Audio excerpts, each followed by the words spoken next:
Alright, here we go. Another day, some more Diablo. This time we're going to be testing out Raxx and Terex's new guide for his for seasonal characters. We'll be doing that. I'm going to be doing it as a Twisting Blades rogue. I'm going to, even though I have the power already, the aspect, I am going to go to the dungeon still at the level he says to go to it. Maybe a bit earlier. I'll see. I might be able to do it level 10 or something like that. And then we'll take it from there. And yeah, I have a camera now. Hello. So here we go. Oh, I better take this off. Did you want to introduce yourself, Mason? Hi. Say hi. Look at the camera and say hi. Hi. There you go. All right. I got my background all set up and all that. Let's see what's going on Discord. Rogue first, then Necro, or resources. Rogue is simply fastest. Also, I like playing Rogue the most, but Necro does remind me of Rogue in terms of how, I guess, powerful they are. Hey, Valenthorian. Hi. Hi. Hope you're doing well today. Yeah, there's my nephew Mason. I guess I'll jump in here. I'll jump in the Discord. Might as well, in case anybody feels the need to join me in there. For the win. Yeah. Yes, it is. Okay, so we're gonna go create a new character. We're gonna make a male rogue this time. Another rogue, but Yes, male. because I'm testing. Which one was it I had picked? I think it was this one. You Yeah, it had was that one picked this for guy. me. Oh no, that is not what I wanted to do. There we go. I wanted to customize. I think the face is makeup, face and body.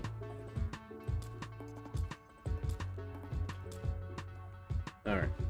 Skin tone.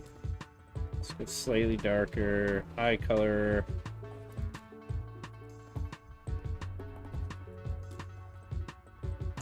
Hair. I think I was gonna go with that, so yeah, I'm gonna just stick with that. Here's the Scarlet? Alright, no, this one. Yeah, facial hair.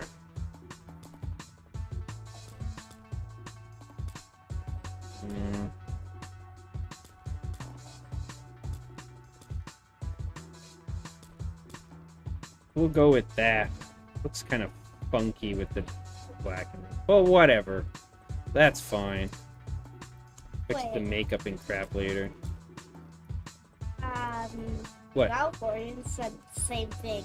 I said what? Stinky pooper. Yeah, Valen's a troll. Yeah, that. I wonder, since I have a character that's named Valen and two characters in D&D. One's named Valen, the other's Valinus. I wonder, does that make me also a troll? What do you think? No. No, because I don't exude the troll fear. That's on time. Could we introduce my dude? Sure. Okay. My nephew wants to show his new toy that my brother got him. So we'll make this a bit bigger. Come towards me. There. Doombot! Did you want to turn it on? Sure. Let's flip it over. We should see. Oh, I gotta move my hands. Oh, here we go. Where is it? There we go. Okay, go. Detéctase. Identifíquese o le dispararé. Ríndase ahora. Está arrestado. Put the What? hold this button. I don't know what button. Why, you want me to... Are you trying to get me to record something, Mason? I'm gonna record something. Okay, say something. What are you gonna record? Hello, Master.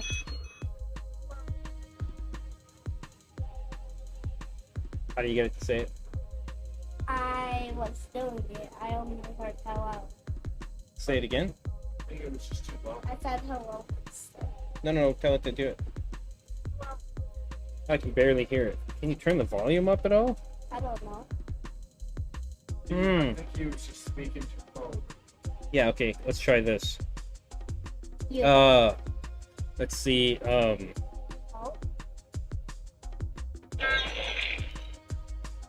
Your doom has arrived, foolish mortals. Your doom has arrived, foolish mortals. You like that? Yeah. Yeah, there we go. It's a toy that my brother got for my nephew. He wanted to show it off And because here's it's pretty the cool. controller. Yeah. And then what can it do?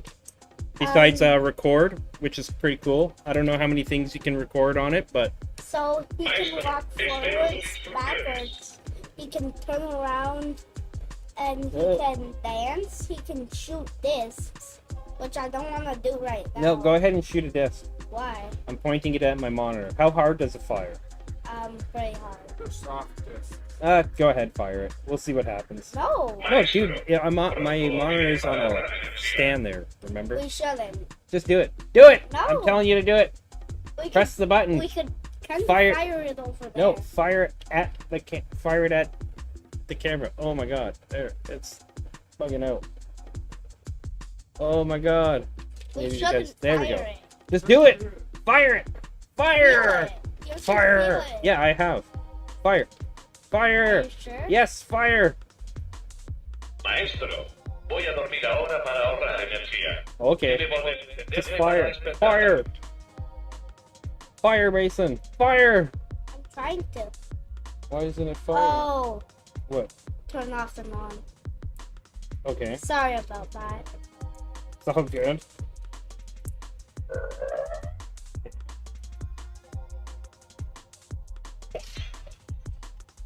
Saludos, maestro. Potencia láser encendida. Feel it spooling up. See? It's pretty soft. Where'd it go? I don't know where it went. Oh, Kaboom! there we go. It See, goes yeah, it's inside his head. these little soft foam discs that go in here. Yeah, you lift the head up.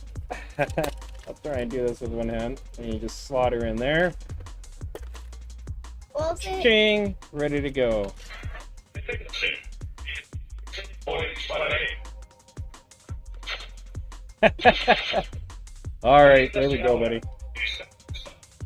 He might need some more batteries. That's probably the case. He will eventually. Okay.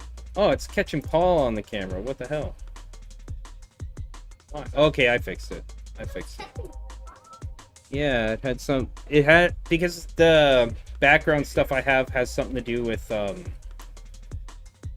the closeness of like me to the camera. So as things change, it like it'll like bring in more in the background that I've made it cut out. Yeah.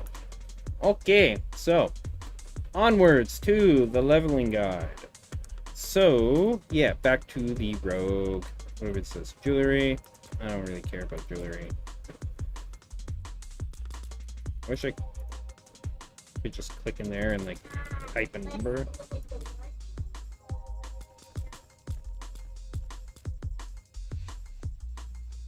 There. Oh, no, I don't want that freaking stupid nose ring. There we go. Yeah. I don't know about that. Markings.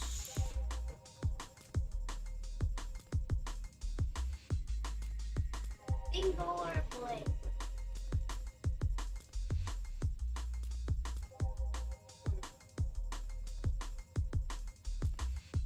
Oh, dear God.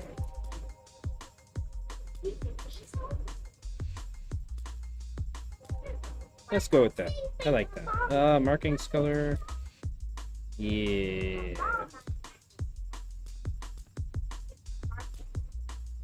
There we go. Next. We're going skip campaign. We will name him Matsurugi. And they're saying start on World Tier 1. So that's what we're going to do. And here we go. So in here it says, you know, we're going to go...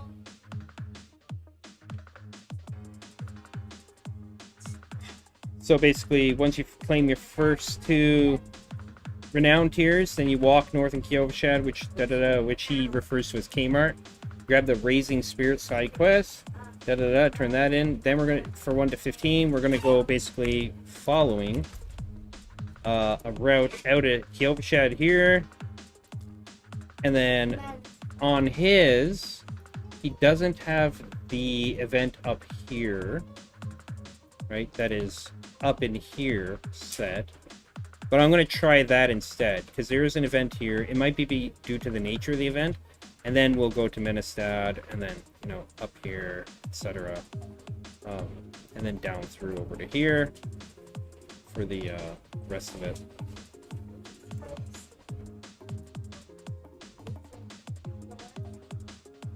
And we'll go from there. I overworked last night, or I did overtime, I must say. Yeah, that doesn't surprise me that you bust your ass that much, Val. I have a feeling you're a good hard worker. I guess as long as you enjoy the work. Maybe you don't, because it's wing night, I know, on Thursdays, so... Hope it went well. Hopefully you weren't alone in the kitchen this time, right? And I got called in today. Did you tell him no? I'm assuming you did, because you're not at work right now. Oh yeah, so the other thing, because I'm testing this based on what I'll have for renown in seasonal, I'm only using 5 out of the 10 skill points that I currently have. So we'll go there. Cooldowns, I'm not going to worry about that right now. I'd rather go with the vulnerability. So that's what we'll do regarding that.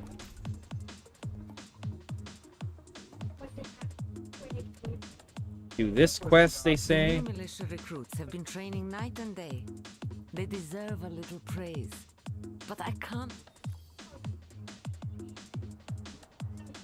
Oh, we got fucked last night, and that's why I worked overtime, and I'm going in tonight because I want to help my poor buddy of mine, because yesterday was just unfair for him. Oh, okay. Alright, I have to cheer for these guys. Impressive. Who's all online? Bomberman. Thanks. I hope. So, and then as far as I know... Okay. Where's the thing to scroll over, man? I can't scroll over with this? What the hell? Okay. No. On the way to 15, acquire any codex powers you need from dungeons, unless they are a very high level requirement. Your leveling guide will tell you what you need. Okay, so for me, some of the powers I'm gonna want, obviously, would be Twisting Blade or Edge Masters, unlocked by completing Old Stones in Skazglen. Blade Dancers. I don't know if I'd go for Edge Masters or where is it? Rapid. That's in Dried Steps or Dry Steps. I don't know what level that is or where it's at, to be honest. Now Max Roll. Actually, in his, or Raxx in his video, said that they have a interactive map now. So, oh, there it is, world map. Which is a new feature they have. So we're going to check this out, instead of, we're going to turn, they have Helltide, Legion, World Boss, etc. And it even says, apparently, what it is.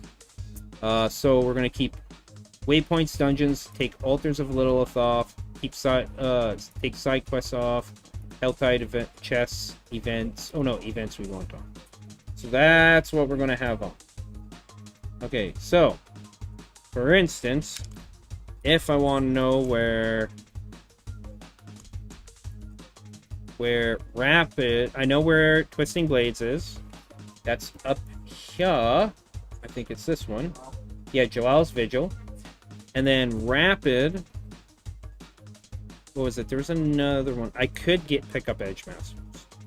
That's in Old Stones. Joel's, Pharaoh's Den, Twisted Hollow, Mariners, Whispering, yeah, 5, Maddox, Old Stones. So we could also do that. Be like, I'd have to alter the route, but I would probably go from... Because in Karagar, this is the route he's got, right? From Karagar is to go this way, doing events and the like. Like this. I would probably shift from at... I think it's number 11. Where it connects. Yeah, over here. Because he goes to that event. I would probably go from... What would I... say... Either way, I'm doing some backtracking. So I'd follow that update here. Then afterwards, I would go from Karagar over to Old Stones. And then, let's see, what other powers? Offensive powers.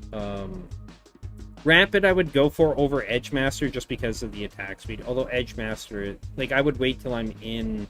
That isn't... Oh no, Old Stones is Edgemaster, sorry. This one's in Dry Steppes. Corruption is one I would get. That's in Kyrgyzstan, though, so that's much later.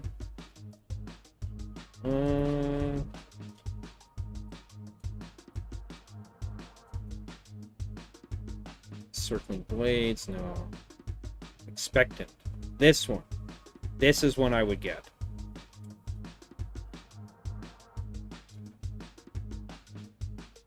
Arrow Storms could be really good, too, as a starting power. And then defensive powers, I would be going for Protector, Might, Disobedience. Yeah, those three as defensive powers. Because look, you know, you get the barrier, you get basic skills grant, damage reduction, and then disobedience. Right, for the 8 increased target, those three. This one's in Fractured Peaks, Dry Steppes, and Kyrgyzstan. So Disobedience would be the last one of those. So I'd get this one first. Aspect of the Protector is in Lost Archives. So let's see. Since we're starting Lost Archives. Then the nice thing is it highlights it. Right? So this would change your route if you're going for powers. Let's see. So there's that one. I thought there was Aspect of Might. I thought there was another one here. No. Resource. That's in Dry Steppes.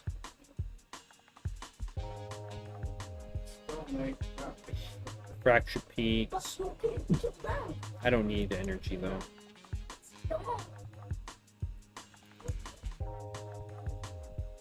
Skosglin and Kyrgyzstan. So Ghostwalker.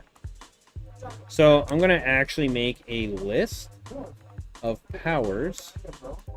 Not going to be playing Diablo 4 for a while since I have nothing to do until Season 1 begins. Yeah, I'm right now, like, I still plan on leveling my Necromore, Valen, but I also, right now, I want to do the test for this, right? I had a... Staff, how are you going to get it? The staff of lamb essence. He's probably got like Yeah, let's put it on. Yeah.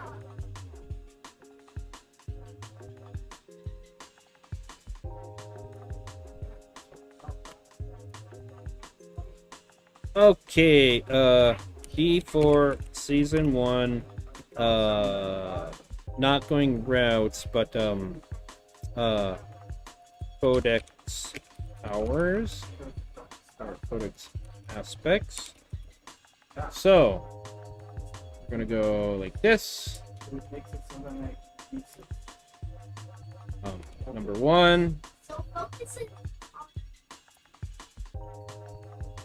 2, 3, 4, 5, etc. So number 1 is going to be Protector.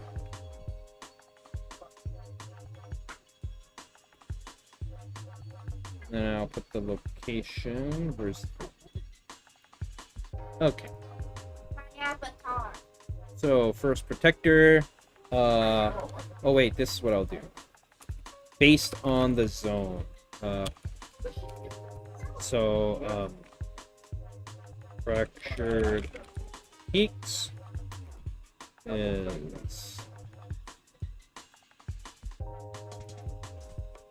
Bro, what the hell? There. Protector. Just gotta put space there.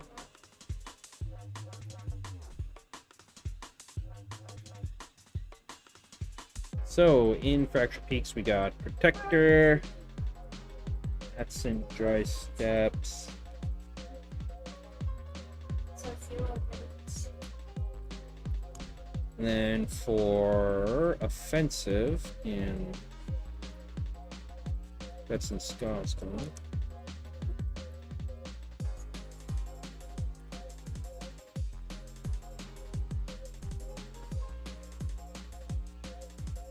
So for Scotland we got Edge Masters. You don't need to say that. And then Blade Dancers. Actually, I'll put this one first. First.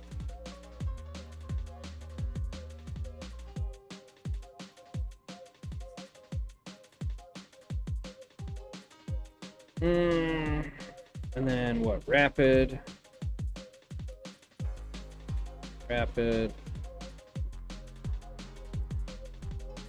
Oh, right. And then I also want to go what dungeon? So is it Lost Archives?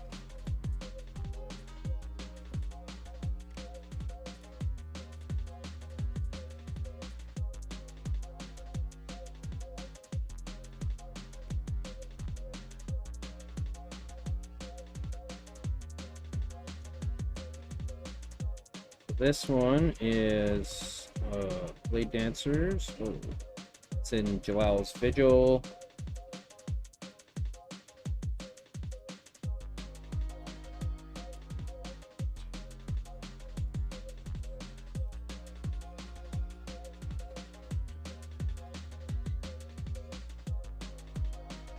Edge Masters is Old Stones.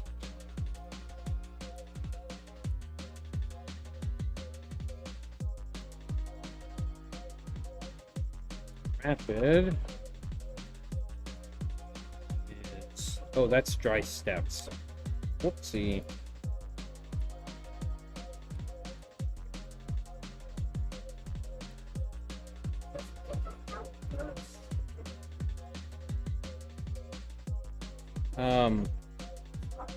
Yeah. Yes, I can actually add this to... I'm gonna hide this for a bit. Oh, that is the wrong thing. There we go. I'm gonna hide that, and I'm gonna add another one. Unless do I have a source already? You don't need to start. Doesn't look like it. Okay. Add a new source. Window capture.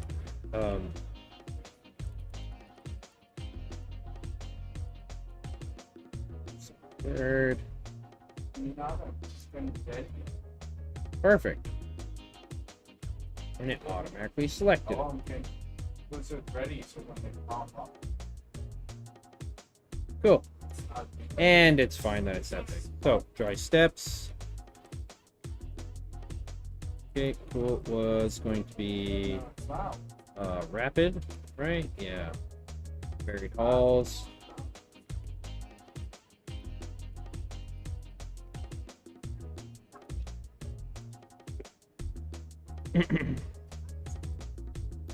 Rapid. Corruption is Kyrgyzstan.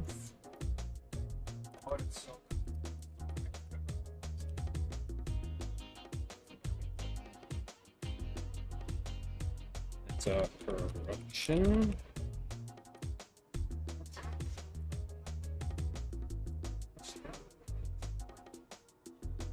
So, Renegade's Retreat.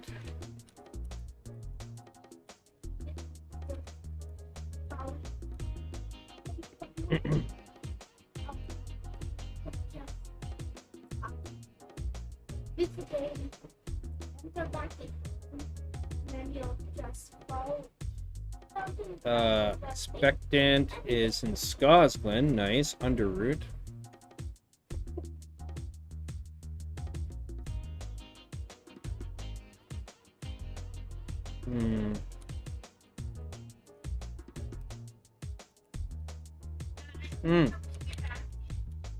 Yeah, give me a minute. It's gonna be way too heavy for you, buddy. Umbral I don't need right now. Don't need any of those. And then mobility, Ghostwalker.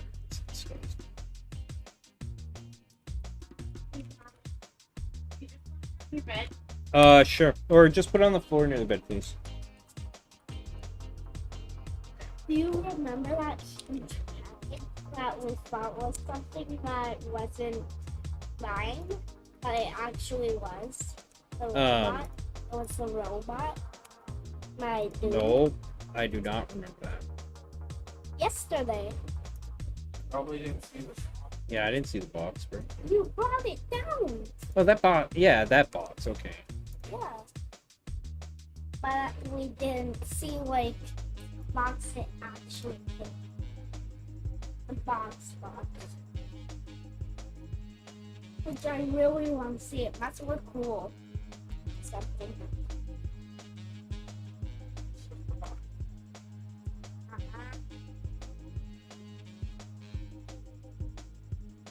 Alright.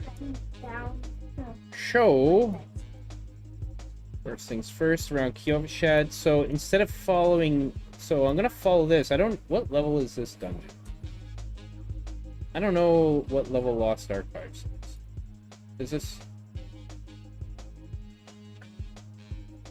It's not complete. I don't remember, but I think you can go there right at level.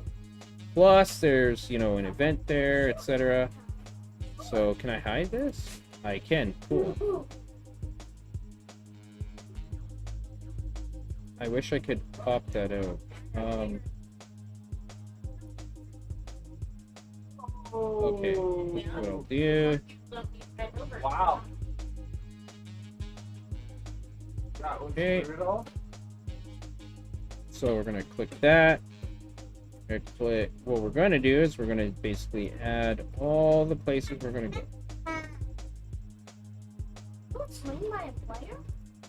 That doesn't matter. Old Stones. Duel's Vigil.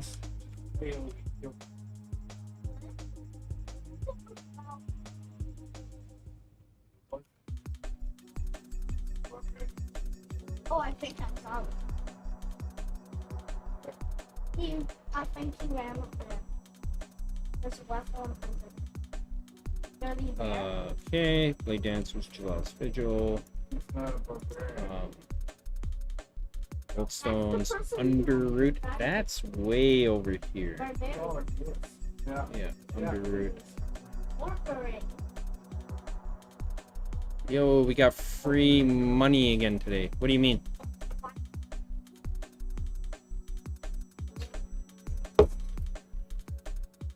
You got free money from work or tips or something, or are you talking about Oh, right. Okay, I'm gonna double check to make sure mine go. Oh, okay. Yeah, that makes sense, Val.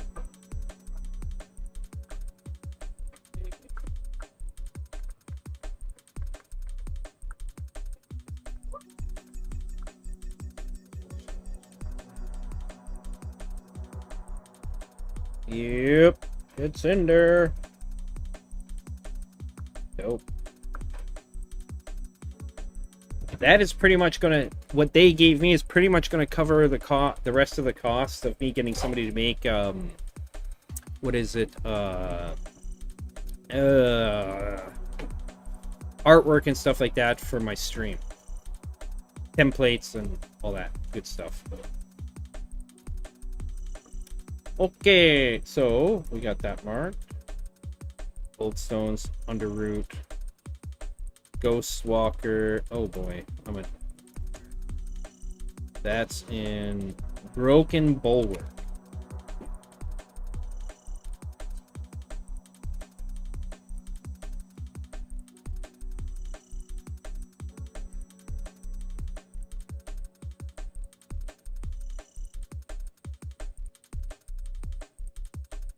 There we go.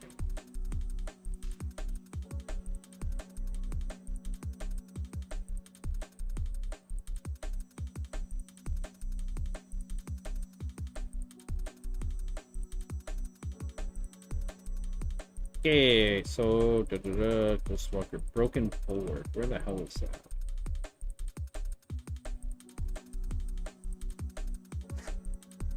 Bulwark.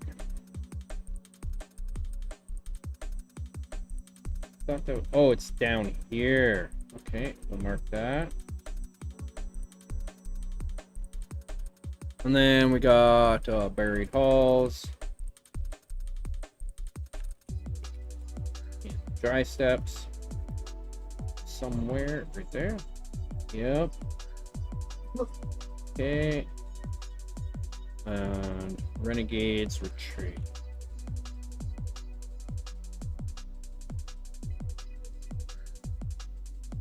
That's down here in Kedgeston.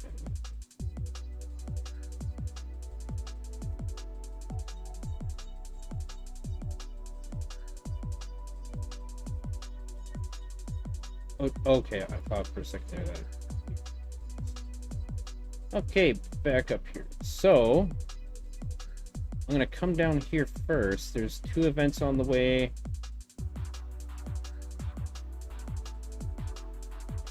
Yep. Come down south, do this, get that, then come up here, do this. Right. Do these events. Oh, balloons, hey. I also got the climate change thing. Saving the planet I am. Haha, yeah, sure. Sweet, thanks, Mike. Yeah, it looks like it's working pretty good. Ooh. I can link you to the video I used to set it up too if you need to, Mike. If you want to use something like this too. You missed Mason's introduction with his Doom toy. But I don't like to talk and edit vids at the same time. Yeah, it's distracting, right? When you're trying to do that.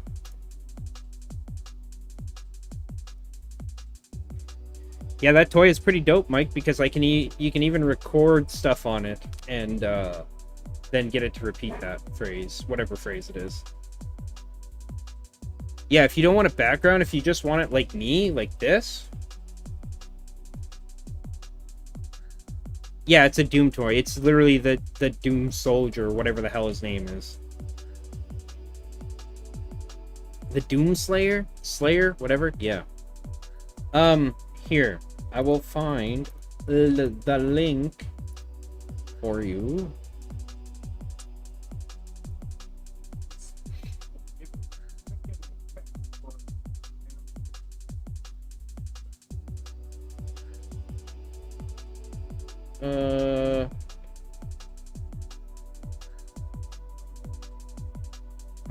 Right here. What? Okie doke. Yeah. Doombot. Is that his name? Doombot? What do you mean? I'm not bad at remembering things I don't know. I just know he's like from the Doom game. I haven't played a Doom game in like decades, for fuck's sakes. No, I want to have stuff in my background. Oh, you still can, dude. With this? It's a robo shooter. God damn it, Paul. Get off my screen with your bald head. Robo shooter. It's literally like... That's funny. Did that fix it? Okay, there we go. Yeah, it's like just his head. It's funny. Or like in this case, like his hands. Yeah. That was funny, Paul. It was just like, there you go. It's just your head. He's the ghost head. That should be clipped with his head coming in like that, and then we could turn that into like an emote. For like and use it for like alerts and shit. No, it's specifically to do with the with the background thingamajig or whatever. Anyways, here. This, Mike, you can use this to also do what I did, and then you can add elements into it, like lights or like custom background and stuff like that, etc.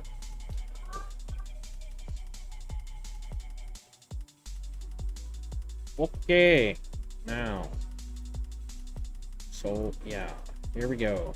All right.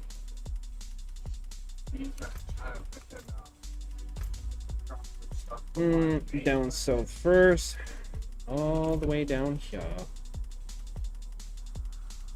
Yeah, that's what I kind of figured. But in the meantime, if you want to do some kind of custom effects shit or whatever, you can do it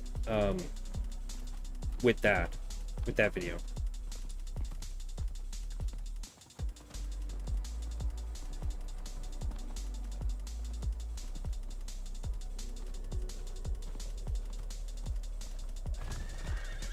Oh, stupid horse.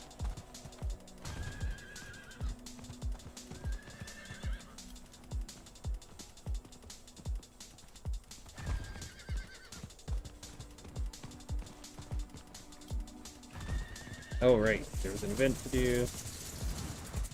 Here. Perfect. We demand blood.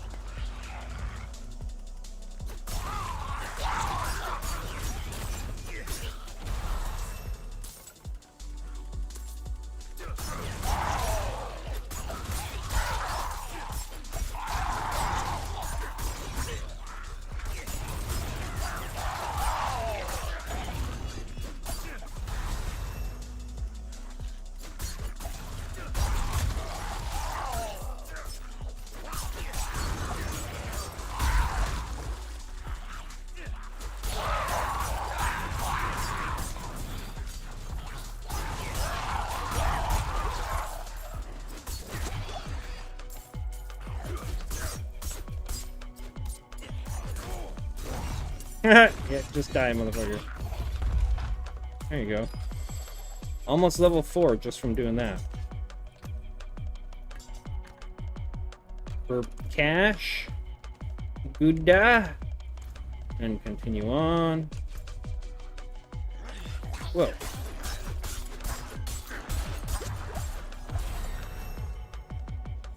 So that's what? 3 skill points. So we're gonna go to here. Cooldown, yes. And then we're gonna take 1 point in Shadow Step and 1 point in here.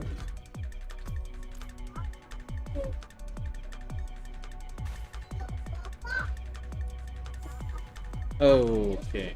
I'm gonna add stuff IRL on my wall and shelf and such as time goes on. I only want to add like massive eyebrows that like extend out like 20 centimeters each side. What? Is that possible? Yeah, you could do so. Oh, you mean with what I'm using? Yes, you could do something like that.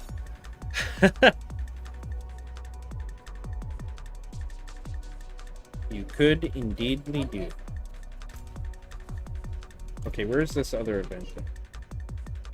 It's down by the dungeon. So we gotta get the Ministep. Ah! Of course I gotta fight this stuff. Damn it! Damn it, Bobby!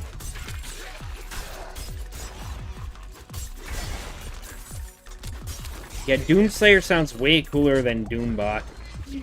Bot. Oh, Robo Shooter. Bot.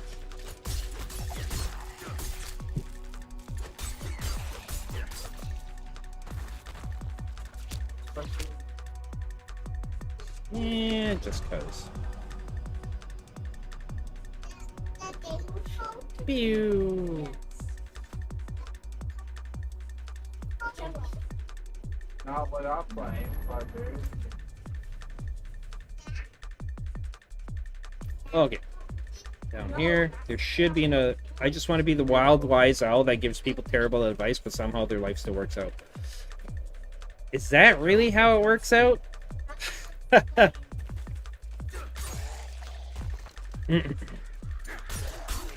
mean, terrible advice is terrible. Greg did that?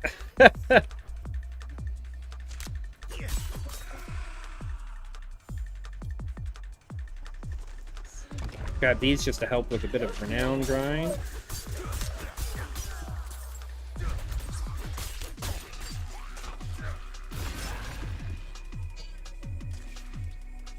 I'm gonna grab the cellar too. Basically, any kind of like, gotta have the big ass long eyebrows or no one will listen. Yeah. You got the beard at least.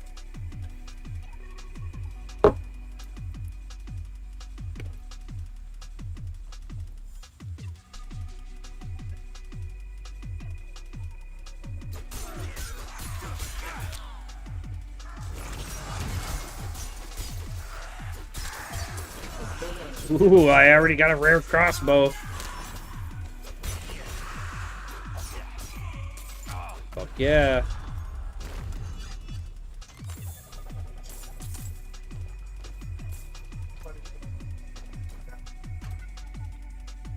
And a bow. I'm gonna take that for the vulnerable damage, though.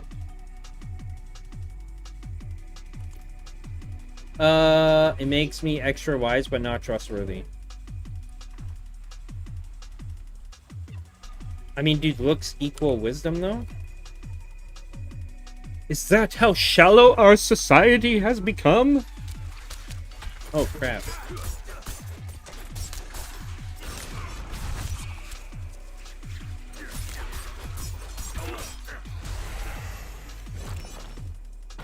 Level 5. Pants. And we'll go here. Which one is it?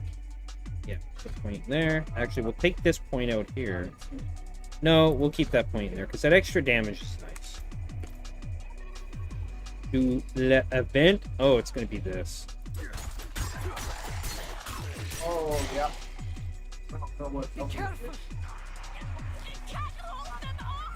Folks elected Justin Castro. Yeah, exactly. It's ridiculous. Oh, I kinda commented,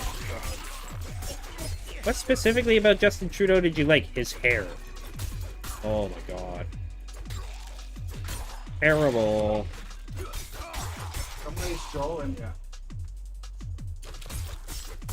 Are you talking to me, Paul?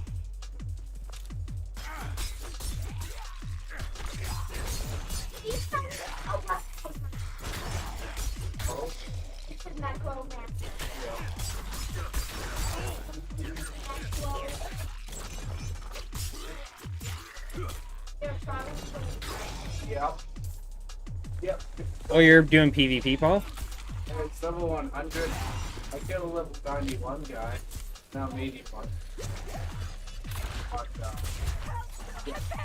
Level 100 I cannot.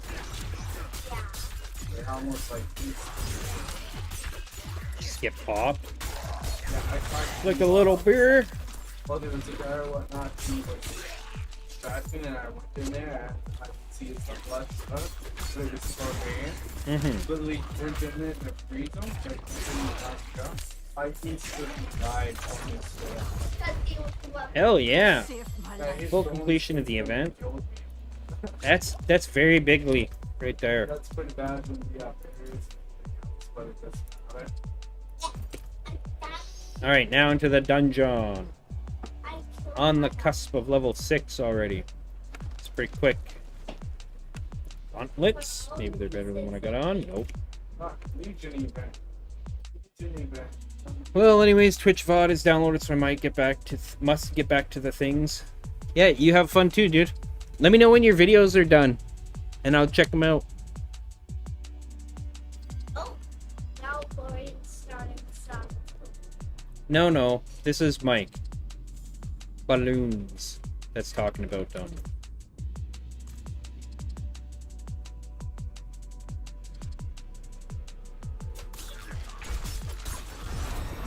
Perfect.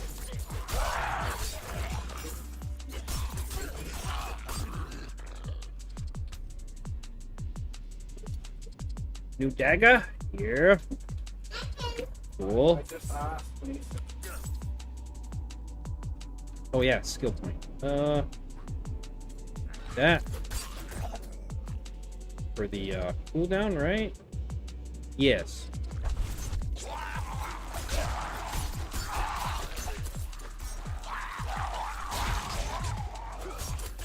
Freaking annoying. Here we go.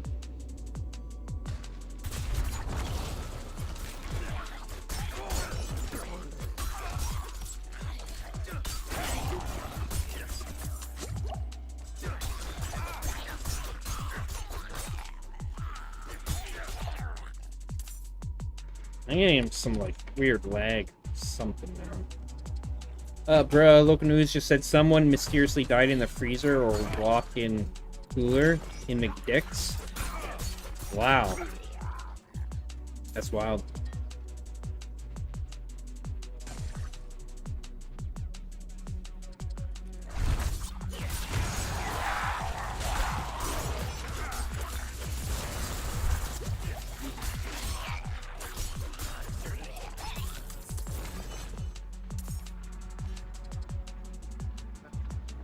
Almost level 7. Ew, wild it is.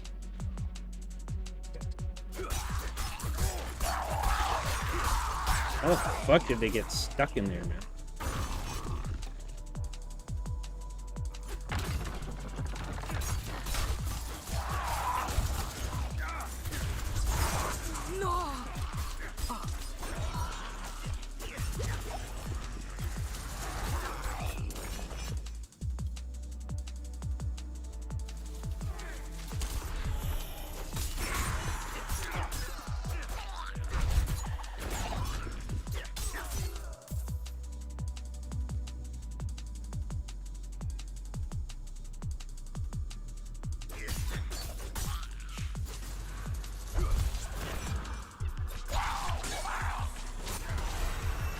Pew.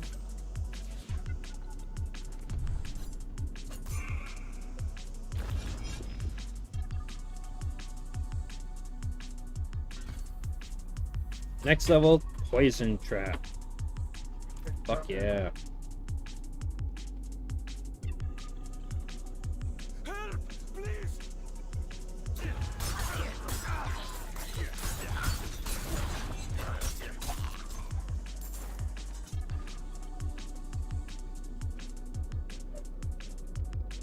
What time you gotta work at there, Val?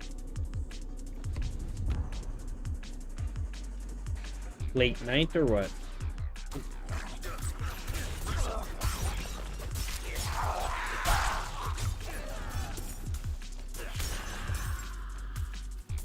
Six to 10. Oh, that's not too bad, I suppose. Stop being annoying. 1.5% movement speed. Oh my god! We're cooking now, boys.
Get wrecked, motherfucker.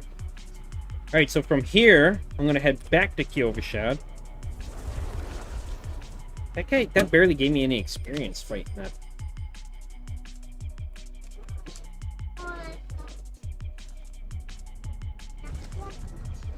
Yeah. Okay, let's see. What do we got on that we don't need? Pretty much everything. Yeah, I'm gonna sell that because I can't convert it to a different kind of weapon. So, I'll keep the yellow because then I can use it as a...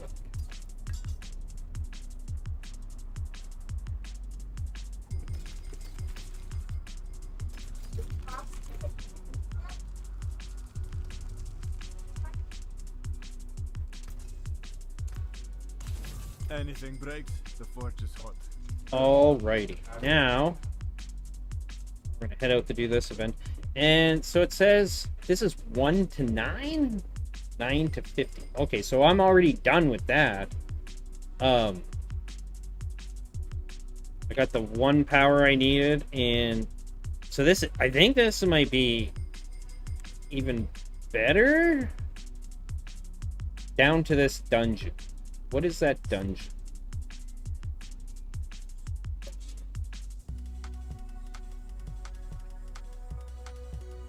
So I'm gonna go to...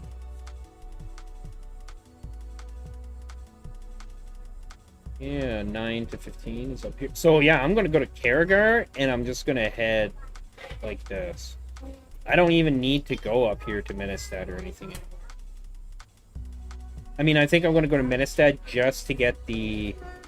I'm gonna do this vent, then rip to Ministad, grab the waypoint, and then head over to Skosmo. No, I'm the best.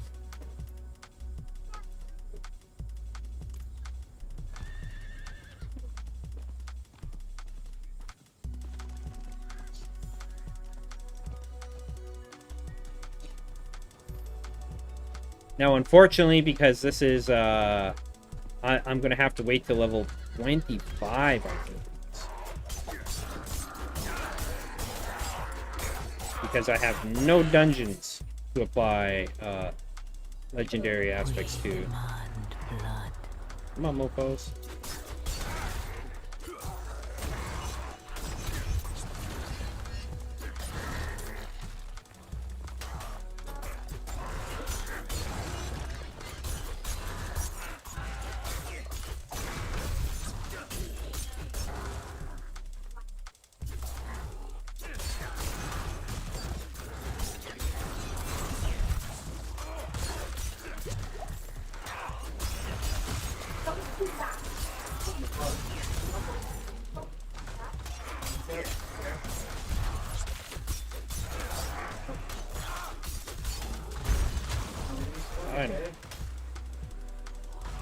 Get down. Okay.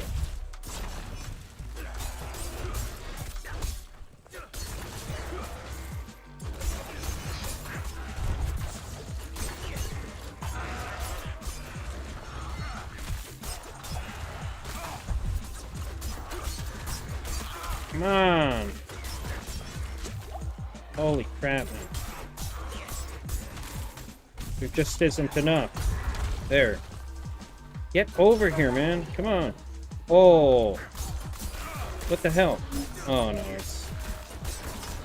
That sucks. Like, I hate these guys here for this event because they don't actually, like...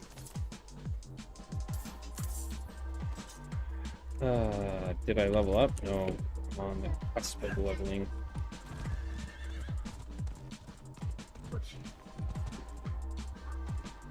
Says to 9, so whatever. Go up here. Get my level right here. There. Go to Ministad. Then I'll do this event and Whispering Chest.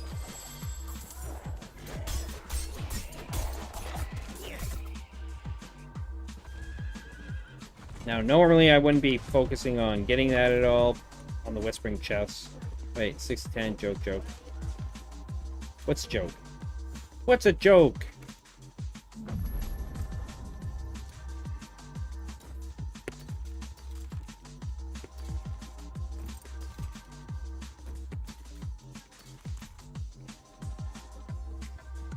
Where the hell is this guy?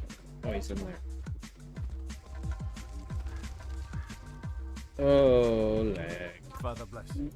What do you need? Oh. Oh, I should have spent all my obols before coming in here. Whatever. So we'll go up to this vent.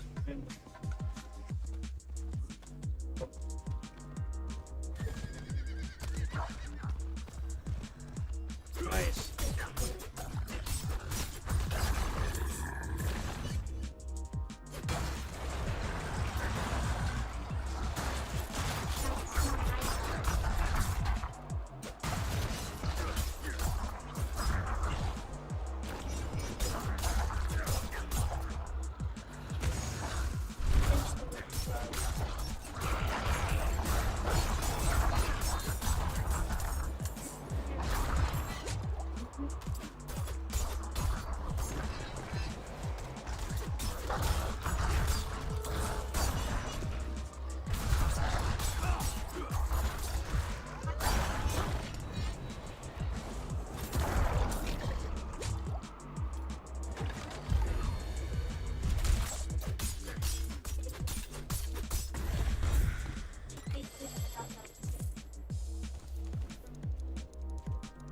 Yeah, I got an extra skill point. So we're going to take Poison Trap. Perfect. Then there's an event over here. And you know what? I'm going to get off the goddamn horse.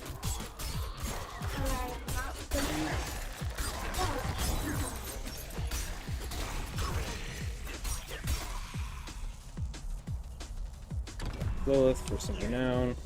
Chest for loot.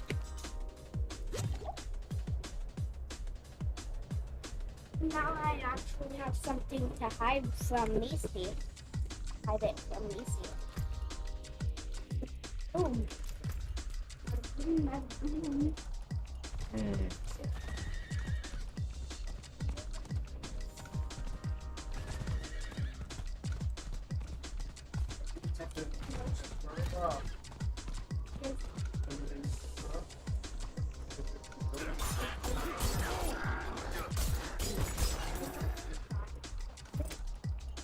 What's the event? Oh, it's a spider one. This will give a lot of experience.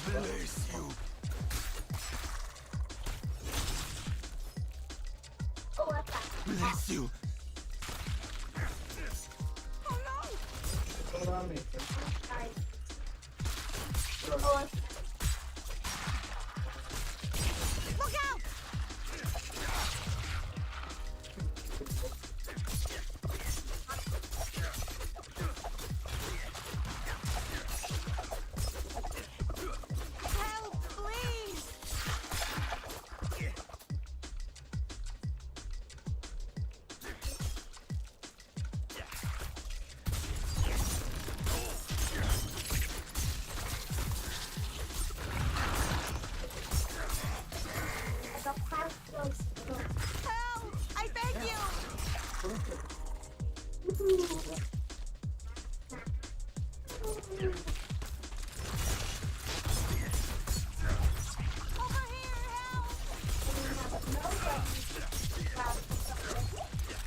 Little bastard. Get back here.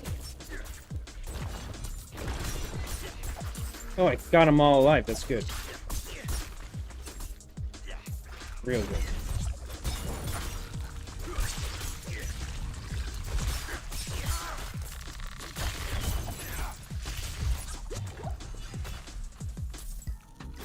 I won't forget this, stranger. Hell yeah.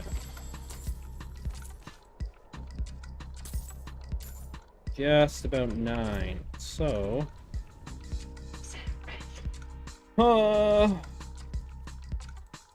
we will go to Cryovision. Go get ready for work. Alright, thanks bud. You have a good day at work too. Evening, you know, etc.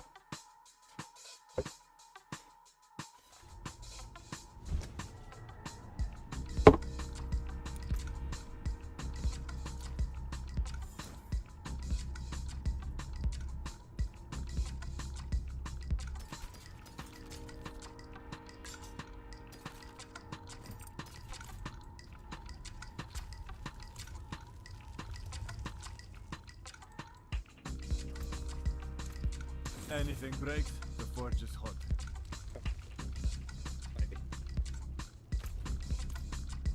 So we need to do one more event. Hopefully this event is back up.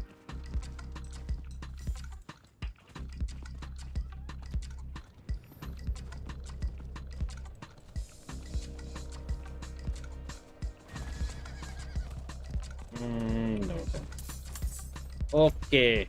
Up to... we're just gonna go straight to character. I'm almost 9, so... What's that?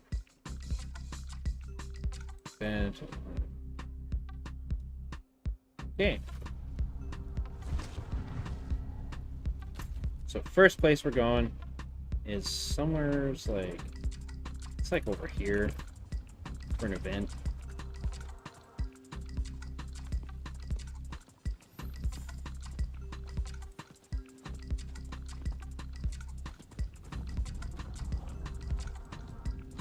And I freaking...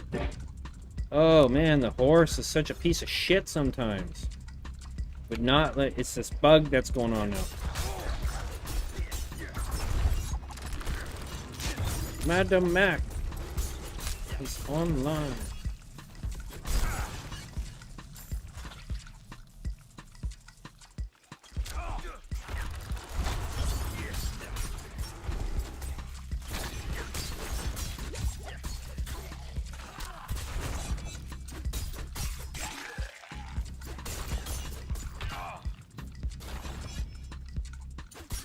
Die.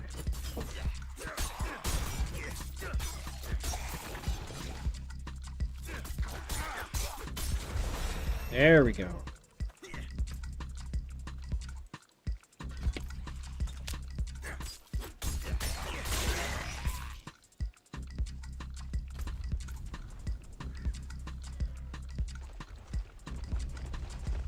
Oh, the event's just up there.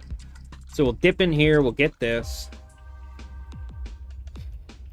I think doing the sellers along the way is might be kind of worth it. Just 'cause it'll be a little bit of extra XP. Stuff in here isn't that tough.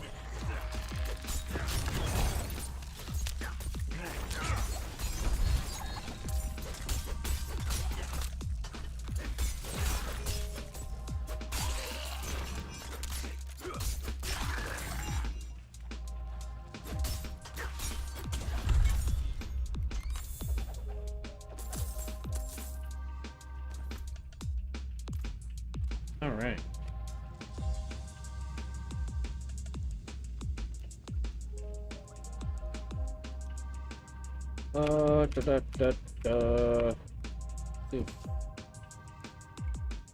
I see. Something posted in here.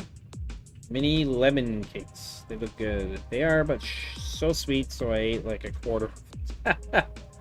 Yeah, those things are sweet as fuck.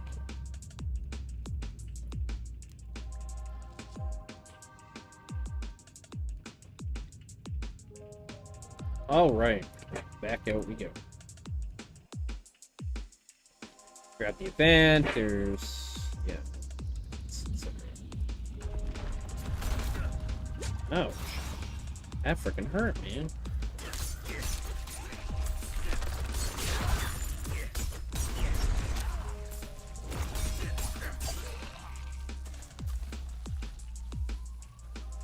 Oh, nice, another urn.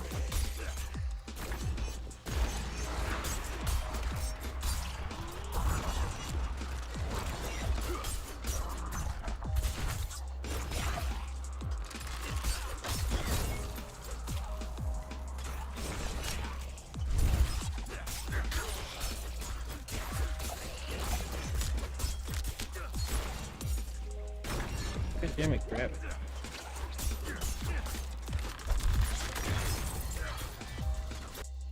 Whoa.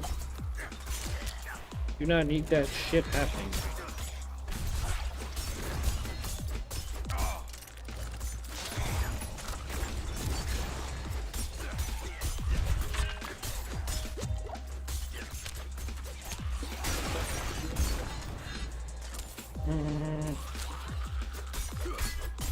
Need 6 more, 3 more.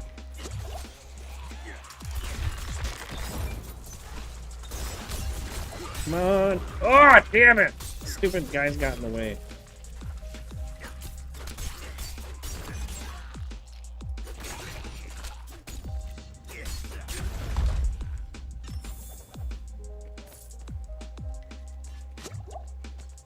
Okay. Next one is like up around here somewhere. There's also an altar just up here somewhere.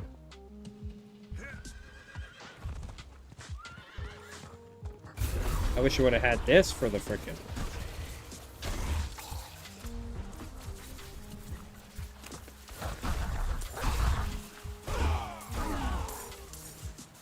So there's the event. Where's the altar? Actually, you know what? I'm gonna see if I can. Oh, it's done. Where's the altar? It's like down over here.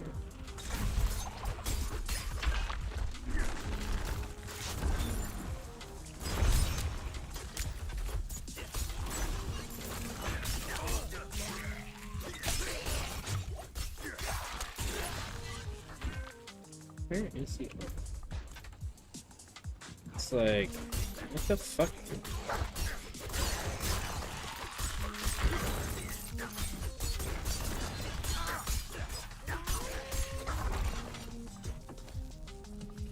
Okay, the altar.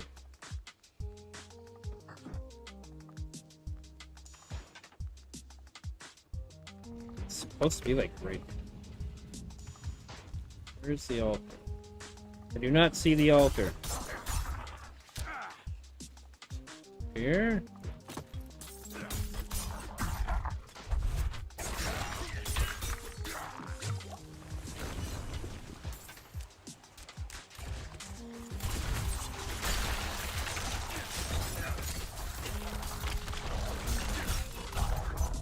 There it is. Okay, it's just marked incorrectly.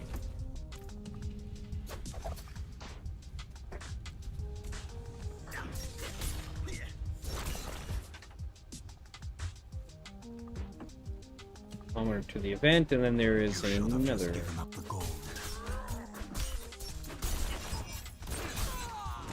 Watch out!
You saved my life.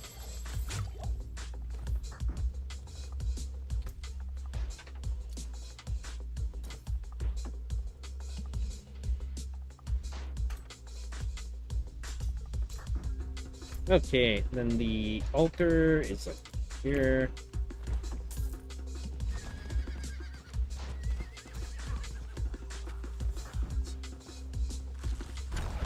Oh, I can get potions now.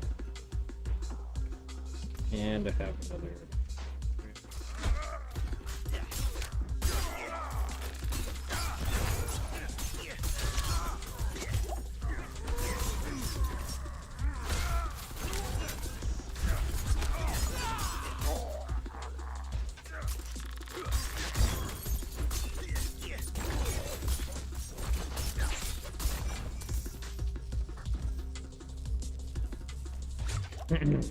Okay.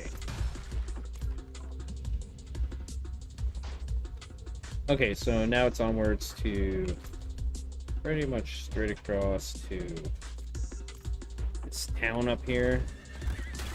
Ooh, treasure belt.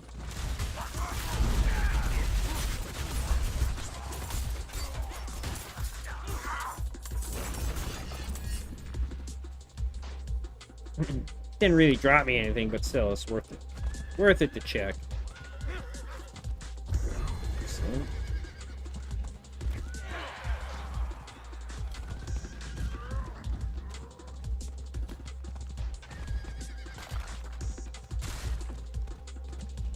There we go.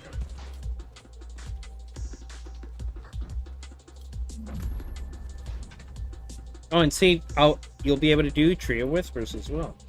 Okay. As you go along.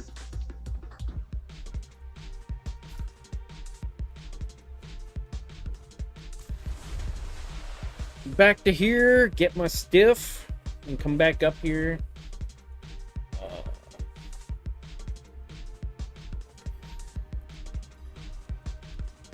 Oh, it expires in a few seconds. So. Finally, I know.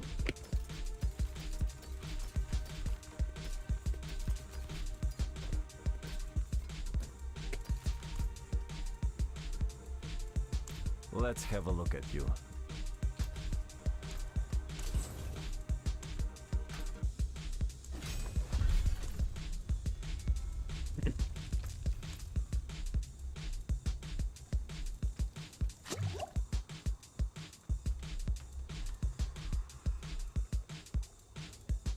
Well, you certainly have.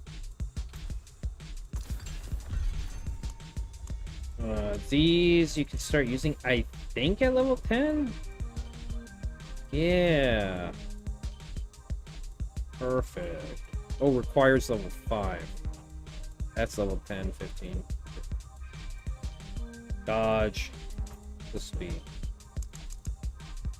Got a few of those. Alright. Now, real quickly, I'm going to change my characters. This bugs the hell out of me.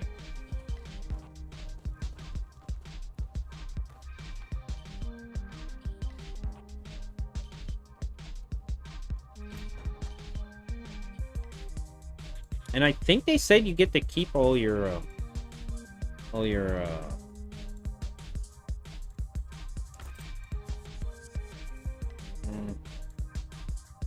think they said you get to keep all your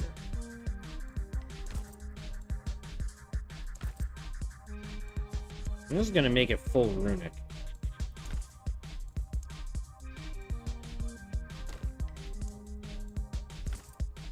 Runic stuff is cool.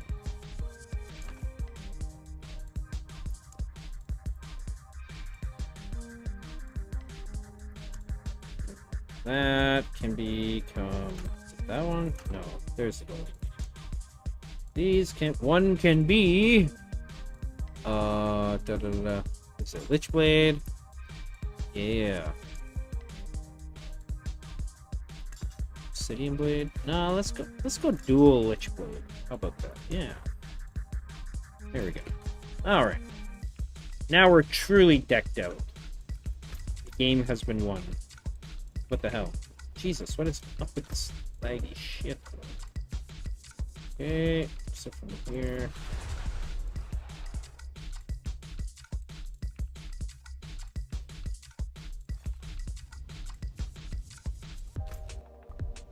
So there's supposed to be an event there. It might be more worthwhile to have it beforehand? I don't know.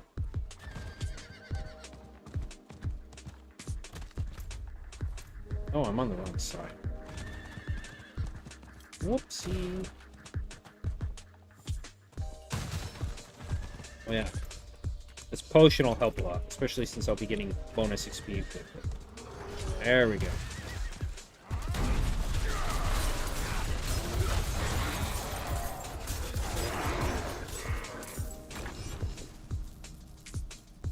Let's see what we got.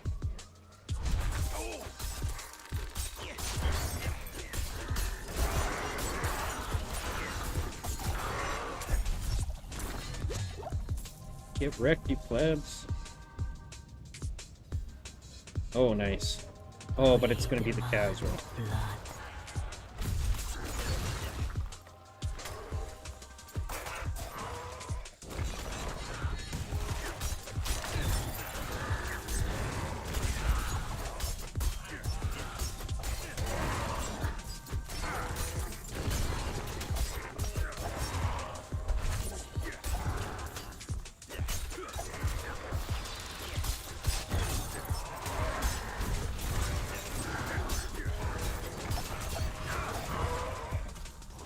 Come on, let me move.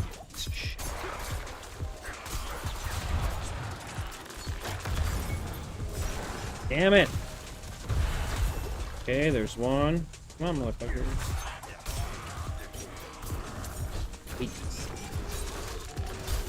For this event at low level, this sucks. They're always all over the frickin' place. All these frickin' brains.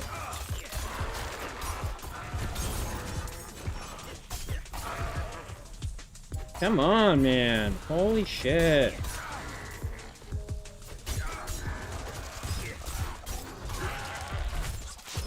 Fuck, man. This event is so stupid. Yes, let's make an event where all the where more than half the enemies are just range guys that stay outside the fucking circles. So dumb. Okay, so I need more points. So I'll put one more in there. I need one more. So next I'm going to take, I think, Concealment for the Unstoppable. Although the Dark Shroud would maybe help with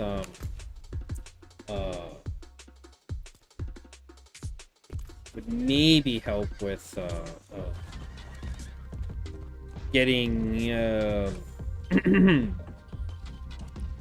oh, there's a thingamajig over here. Oh, God. Off the fucking wall. Let's survive. There we go. Fuck.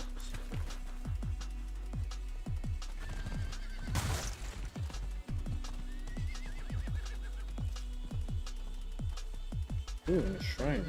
Let me off. God damn. Wouldn't have made it without you.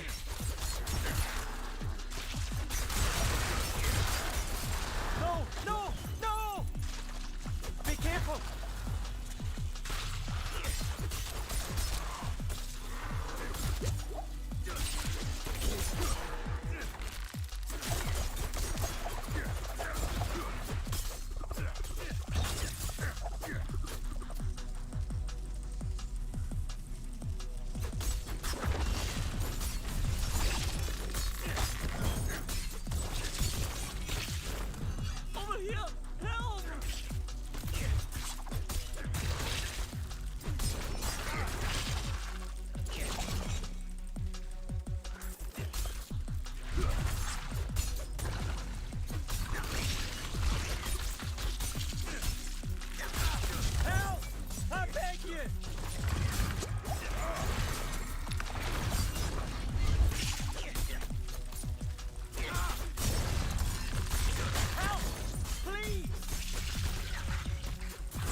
Dagger. And yellow pants. Ooh, very nice. Those, yeah. Alright, so from here, it's like zip and zoom over here somewhere. And I'm gonna do this. Well,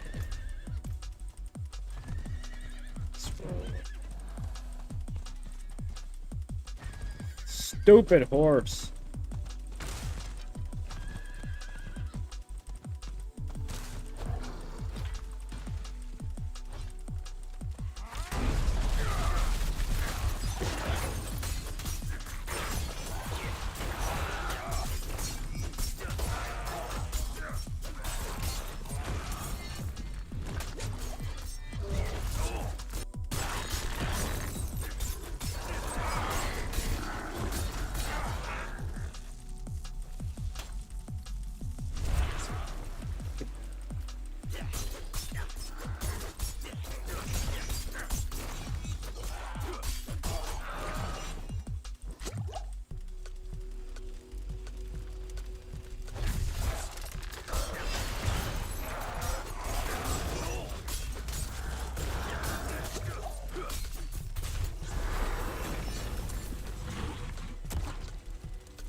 I'm gonna take Dark Shroud. Just because that'll help me with survival for now. Extra stamina, if you know what I mean. Oh, and there's a dungeon right there I can grab. Which one is that? Oh no, that's just showing that it's... The dungeon I want to do is going to be down over here, and then this one.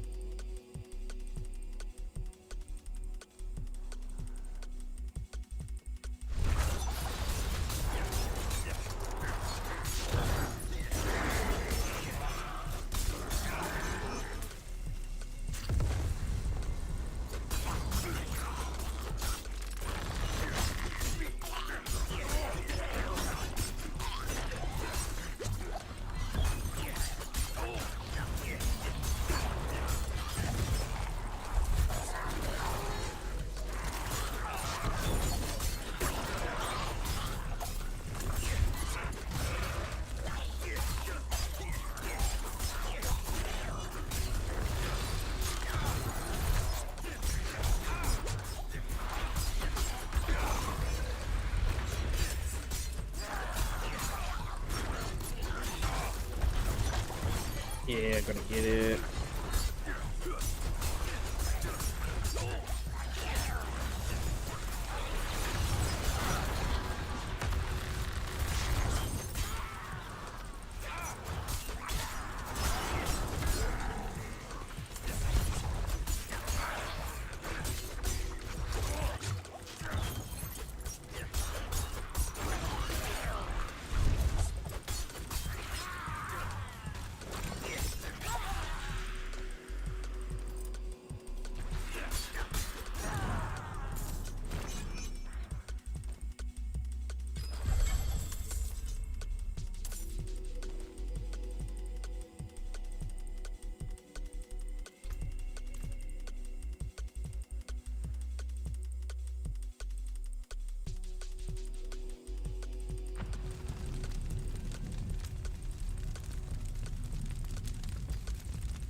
What are these? Dodge, armor, 5%.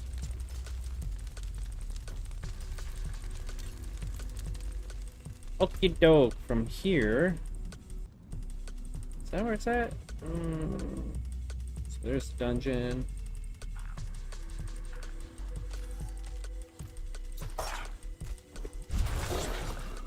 Oh my god, no, piss off. I'm trying to figure out where I gotta go. Bastards.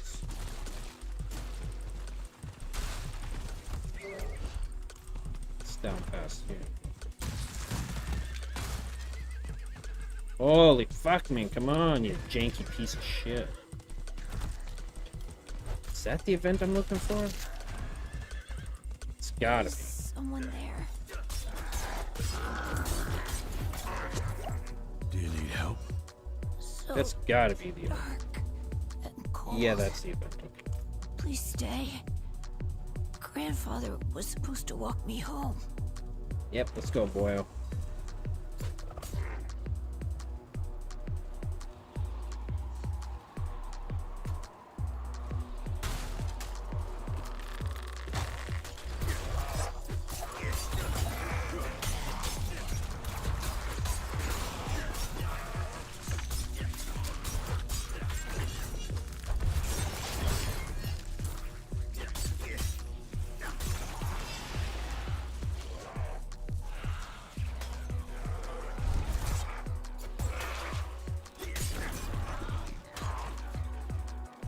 Your ass moving, boy.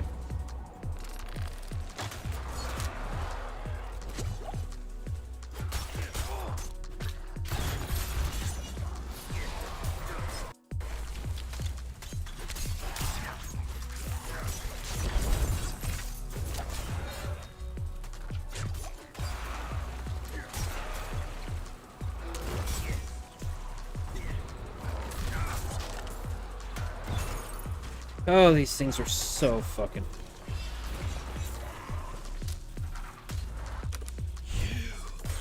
Left me alone.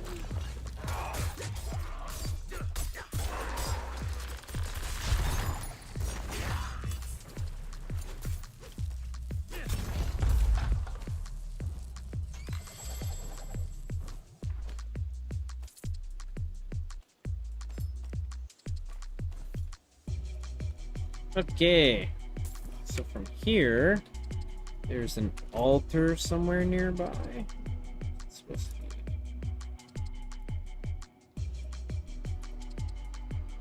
Let's see.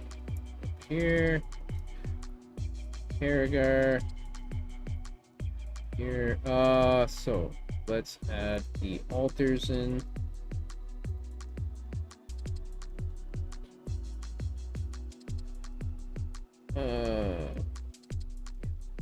Okay, it's right up in here.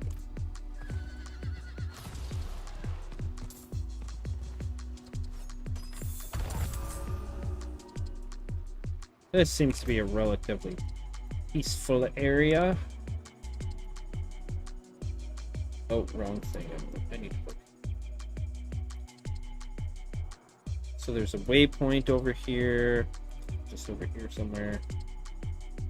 It's like.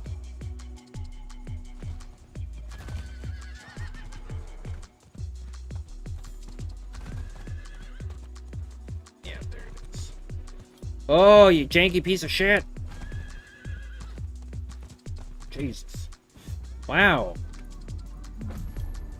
Okay, so a thing doesn't know how to move around objects.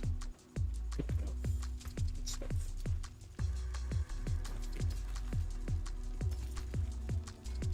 No, it's obviously I gotta keep.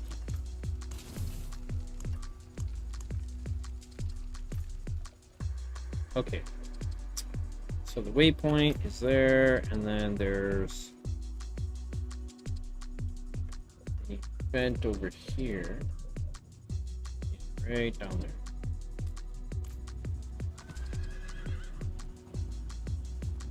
Come on.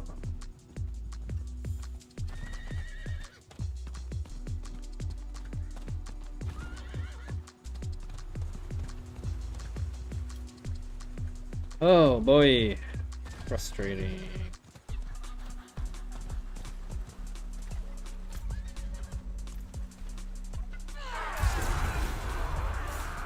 I might as well kill all these freaking guys.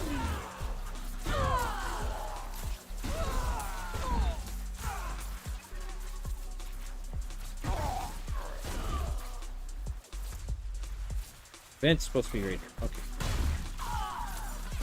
Nice and elite.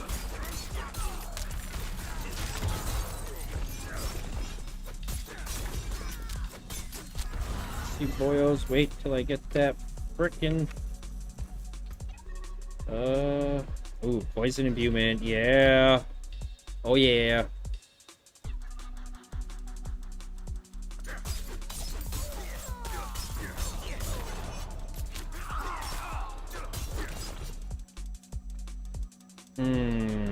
Please don't let it be Kazra. Okay, good.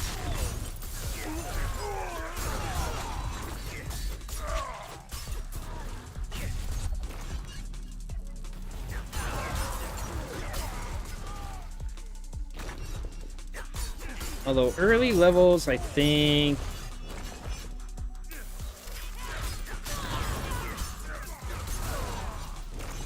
Shadow Imbuement might be better.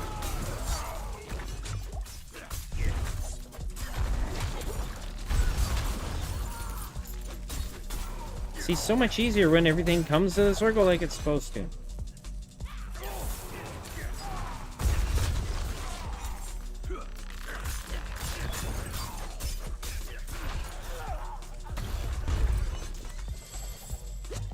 How it's supposed to be. Okay. Level, but yes. Here, let's see if it's better. Nope. Okay. So from here, there's Alderwood. Where does he say? From here. Okay.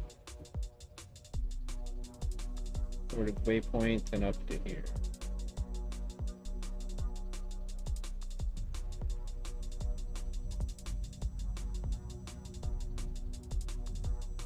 That's where I'm at right there, right? Yeah, so there and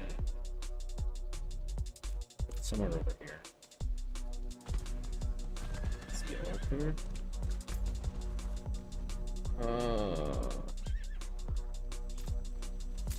Where be the altar?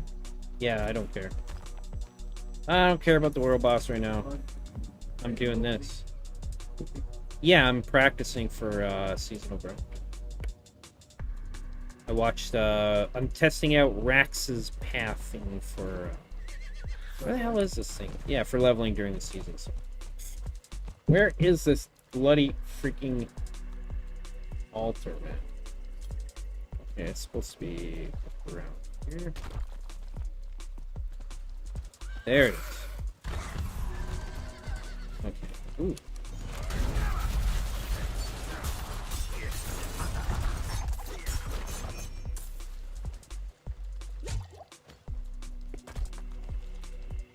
Okay, and then rip over to the waypoint.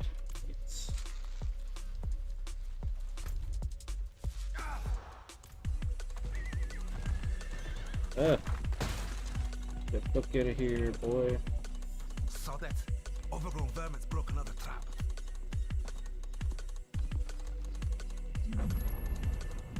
Okay. I'm gonna check these quests out just to see. Not something.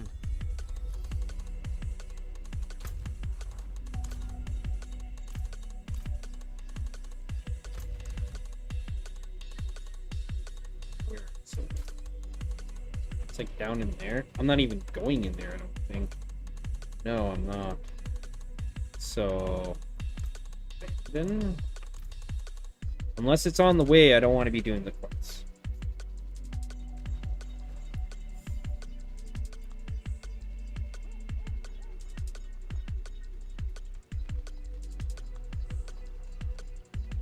Okay, and then it's just up to that event there. It's like there. Something. Oh. Shit, so.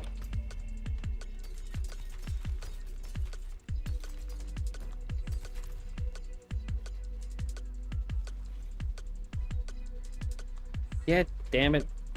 We're getting stuck. The fly swarms brilliant.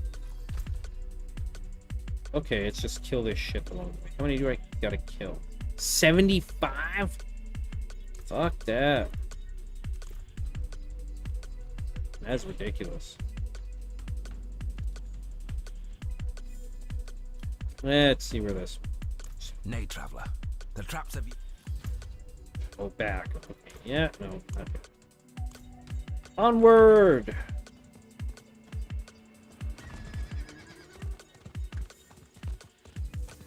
Elite. I will kill the elite. Alright, good.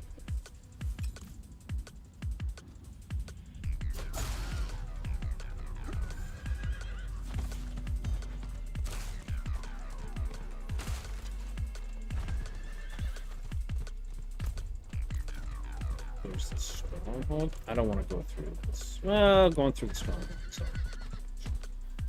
Come on, you stupid horse.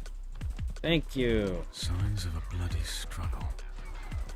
What happened here?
Bless you. Gloves. Dexterity, flurry. Flurry, rapid fire. That's funny. I could go flurry, rapid fire. Since I got the extra ranks to it.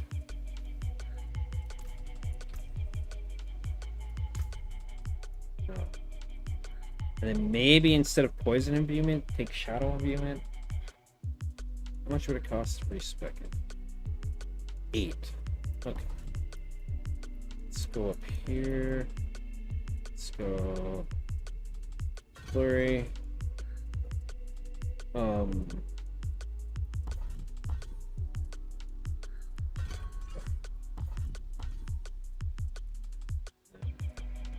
Shadow imbuement. Why can't I take that out? How is that not enough? Ooh, boy. Okay.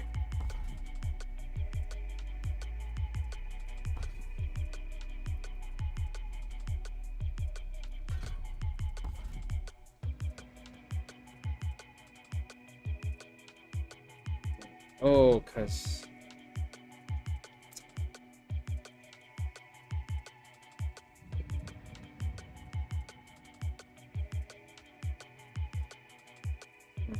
I need to get my shadow.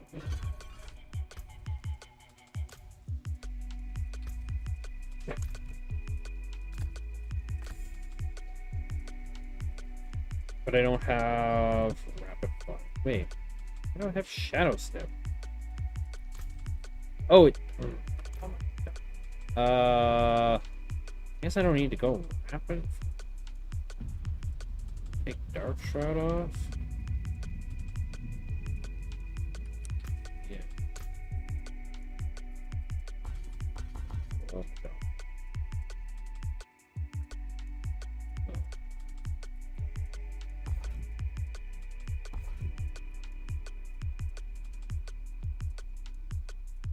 Then I can put one more point here.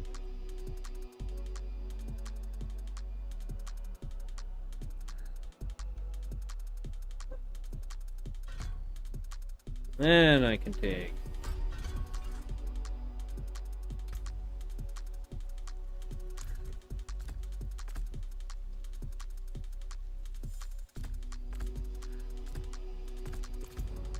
all right, swap into this for now. Till we get that power from the dungeon. It's just up here. Flowers. Alright, once I get in the dungeon, I'll be right back.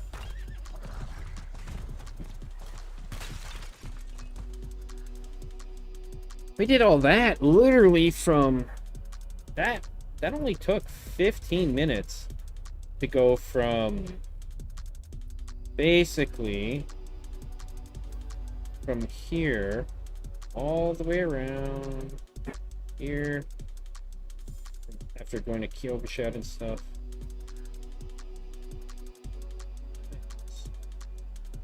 Okay, so then after this, after we do this, so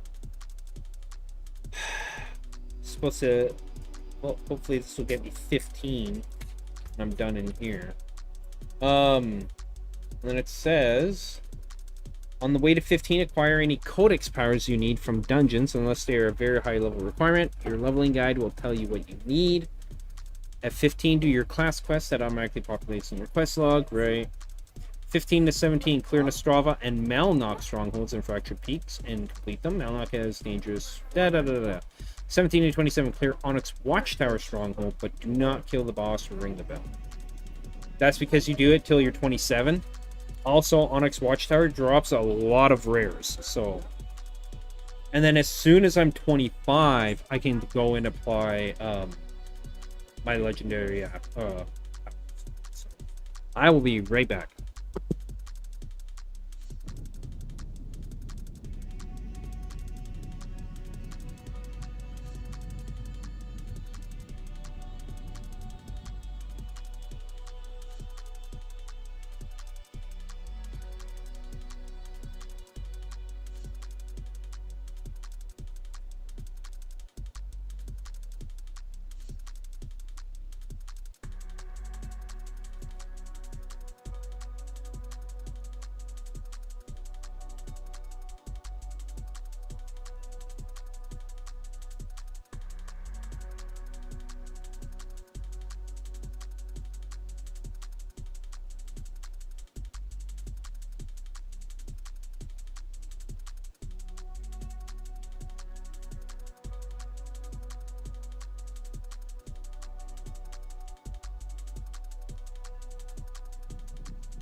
All right, I'm back.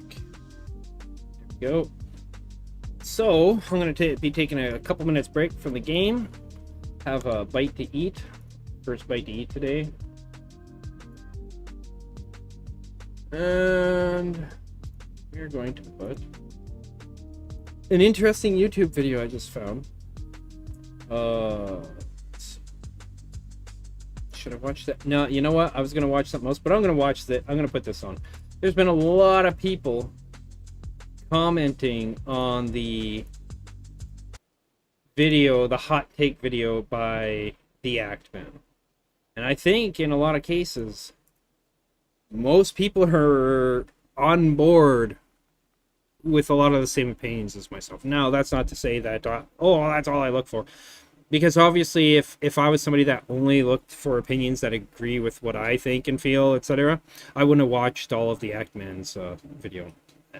Anyways, this is Asmongold reacting to that video as well. Why is Diablo 4 so bad? Uh-oh. It's interesting. I'm glad to see that people watching the Actman's videos, or this video by him, have also pointed out that, you know, he makes a lot of contradictions that don't add up, right? I guess that's the reason why they're contradictions, right? They don't add up. They don't make goddamn sense. And some contradictory statements even tie into other contradictory statements for this confusing web, etc. We'll see what Asmongold thinks about this anyways. I'm not going to watch the whole thing. I'm just going to do this while I'm eating. Uh-oh. It's because Lilith's boobs aren't big enough. That's why. If they were bigger, the game would be better. It's that simple. Everybody, this is the Christian man here, and today I'm really disappointed. Like, more so than usual. Because Diablo 4 started off so strong. Blizzard hooked me in. I was invested in the story, in the gameplay. But I guess I wasn't a fish worth catching. I'm just a lowly sea bass in Animal Crossing, worth only 120 bells. I guess the reason I use this... bells mean dollars, because you probably got the deluxe edition. You see what I'm saying? Analogy is because I've accepted that I'm no longer the target demographic of Diablo games. I've realized that Blizzard ain't making these games for people with my kind of interests. In truth, the tastes of modern gamers has evolved and changed, and Diablo is more profitable than it's ever been. Yeah. Can't have boneless chicken without dip. Hot take. That doesn't necessarily mean the games are better than they've ever been, and I'll die on that cross. Okay. So, yes, you read the title right. I don't like Diablo 4, and I think it's a bad video game. That is my personal opinion. If you enjoy this game, don't let me change your mind, okay? If there's one thing I love... Wait, hold on. It's the sight of blood. You know, Diablo 4, there are I actually think I like this game. I'm not here to police your entertainment. You like what you like, that's fine. You know, I would say one of the things that I dislike the most about the Actman's video, because he seems to have such little knowledge of the game, its systems, etc., and even within his own comparisons of Diablo 4 to other games, those are contradictory and I would say flagrantly false in many aspects. He has had a lot of people, like 1 million plus views on that video. And at the time when I think it was like 1 million plus, when I was looking at it, there was also a ridiculous amount of likes on it. So that's a lot of people who are listening to him and perhaps taking his opinion in as truth, as fact about it. Maybe they feel the same way about that game, but maybe a lot of them are people who have been waiting to see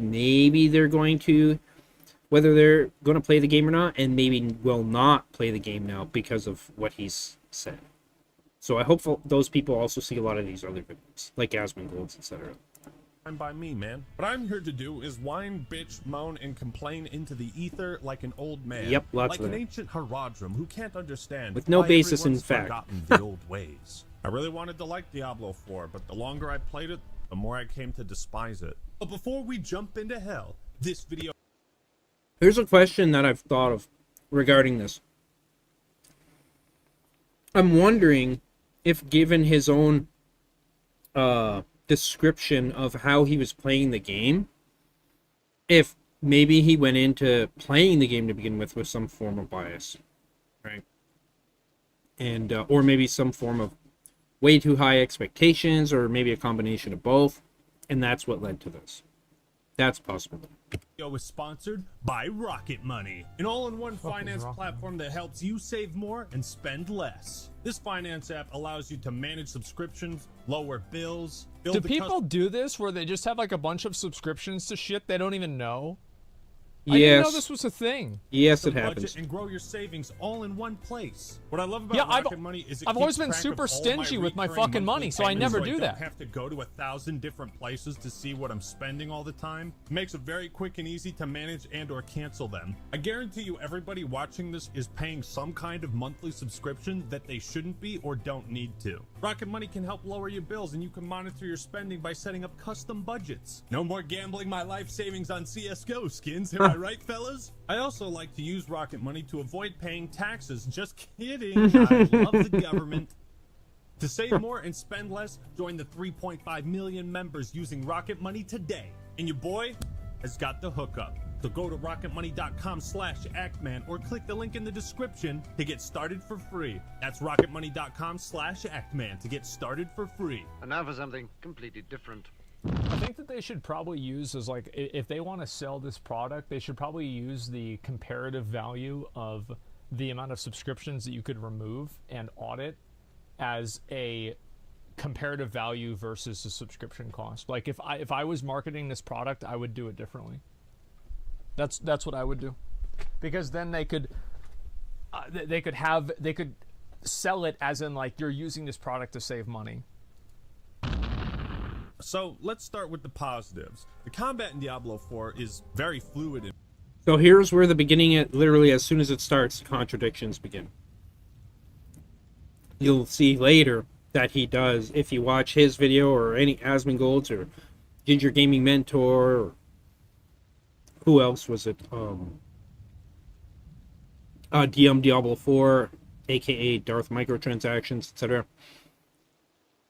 He says something like this, and then within a few minutes or some other segment in the game later, or in the video later, he then completely contradicts that with other things, right? So and fun overall. It feels good to slaughter hordes of demons with lightning bolts. Now, I didn't play much of 3, but between Diablo 1, 2, and 4, this one might have the best enemy design. I can see what the problem is. I can see why he didn't like it.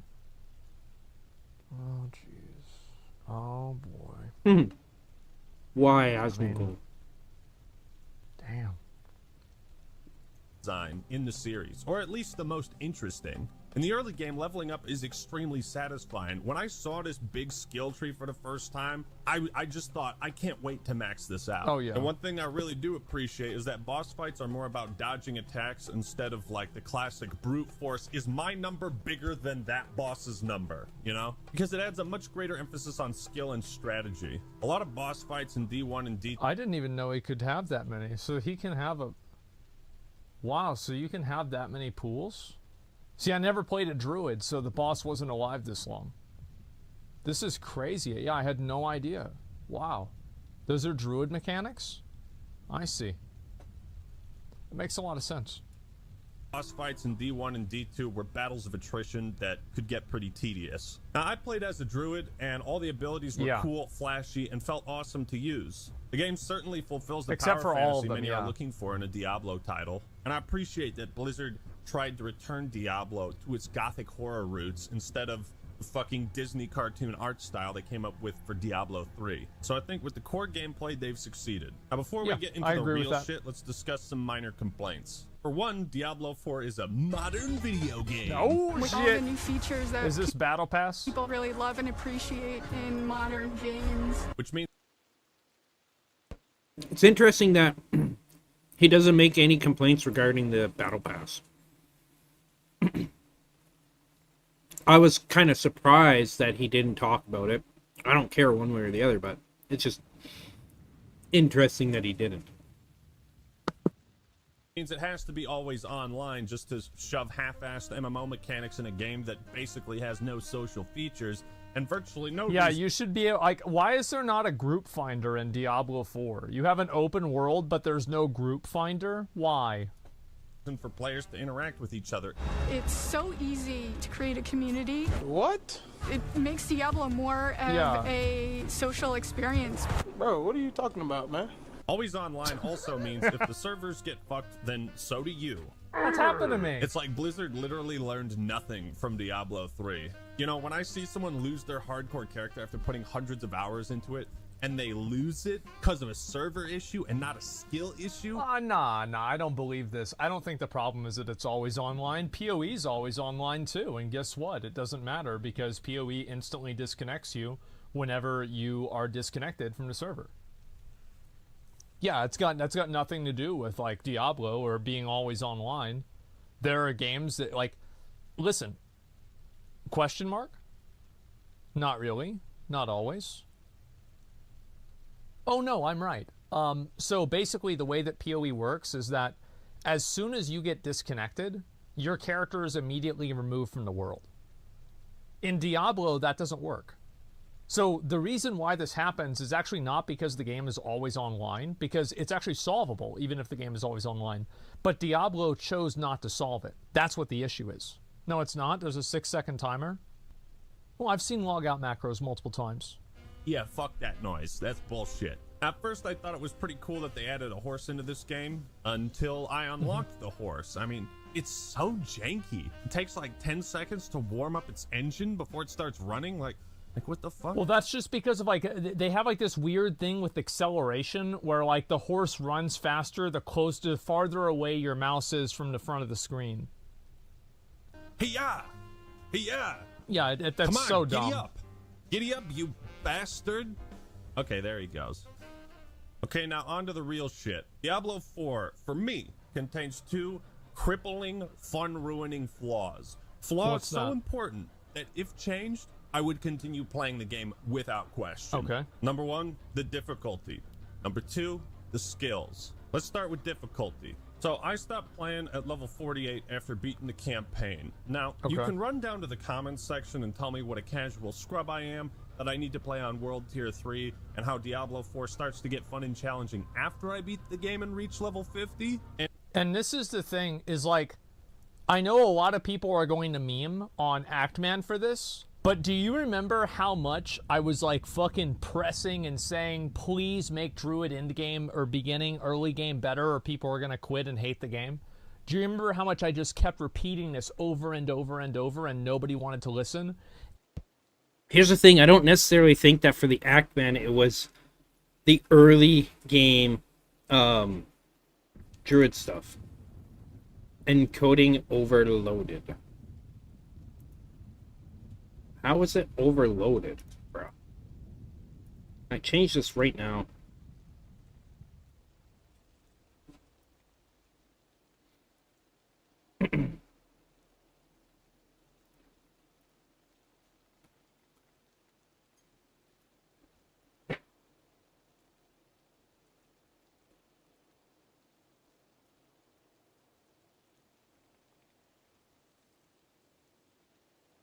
Okay. How is my encoding overloaded? Like, this is so weird that this is it's probably because of freaking Diablo. I'm just gonna exit. I'll reload it after. And this is exactly fucking why. I knew this shit would happen. Because people's first impression with the game is the most important thing. Like, this is, like, if the game is bad at level 7, people don't care about what it's like at level 70. Because right now it's bad. Well, they don't want, oh, well, you have to invest in it. What the fuck invest in it? What the fuck are you Here's the thing. I don't think that the Actman's... Because he doesn't mention specifically... The only thing about this, the playstyle of the Druid that he mentions at all is that he didn't like that he couldn't have the Werewolf Storm Druid that he wanted at his level. Right? Because that kind of comes later with, like, legendary aspects and uniques starting on World Tier 3. Right? So...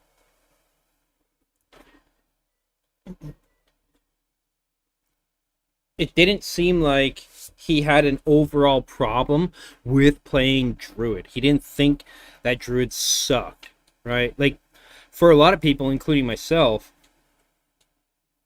so I don't know if the Actman actually played any of the betas or the server slam, or what he played if he did, but if this is his first character ever, the Druid, he doesn't have a reference for how good the other characters are in relation to the Druid and how bad the Druid's leveling experience is. This happened with, for instance, the Diablo 4.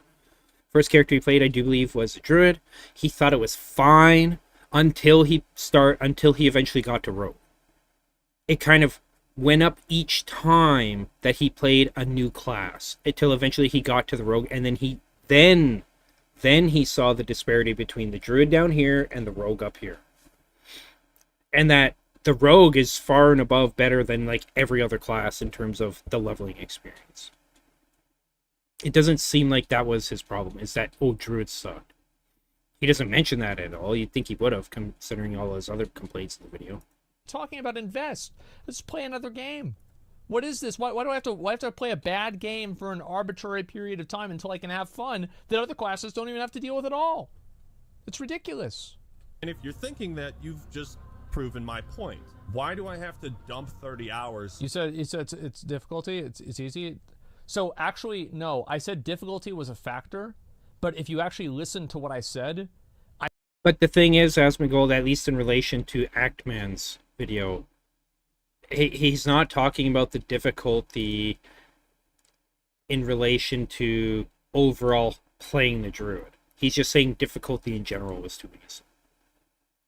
Right? He's not necessarily talking about the entirety of the leveling experience, because one, he never went to, beyond 50 as of him making this video, etc. So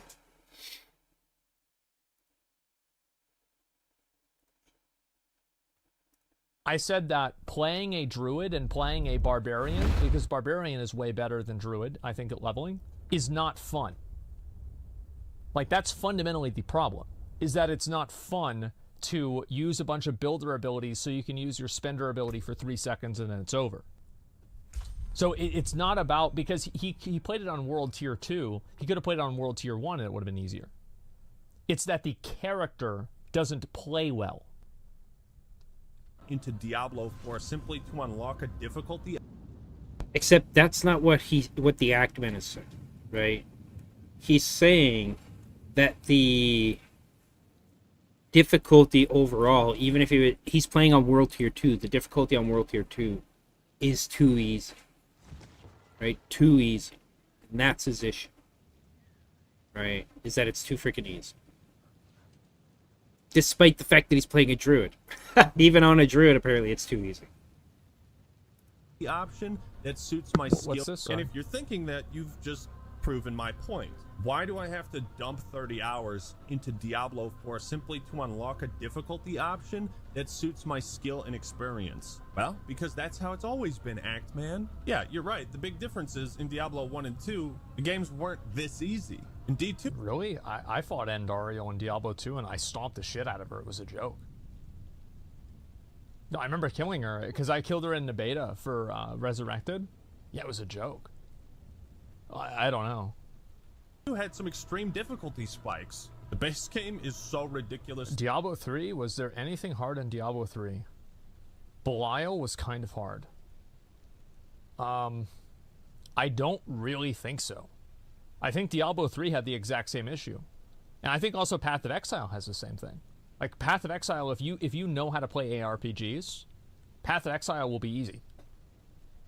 Easy that by the time I got to that climactic finale in hell, I was bored out of my mind, begging for it to end. After an experience like that, why the hell would I keep playing? I did end up doing the first capstone dungeon, and for whatever reason, that was like a light switch. It's like, oh my god, I'm actually dying to boss mechanics and not just cheap gimmicks like hard crowd control that lock me in place for 5 seconds. I'm not exaggerating when I say cheap gimmicks. Yeah, look at this, dude. It was like a light switch. It's like, oh my god, I'm actually dying to boss mechanics and not just... Watch how bad this is. There's no visual indicator of when this CC is going to be over.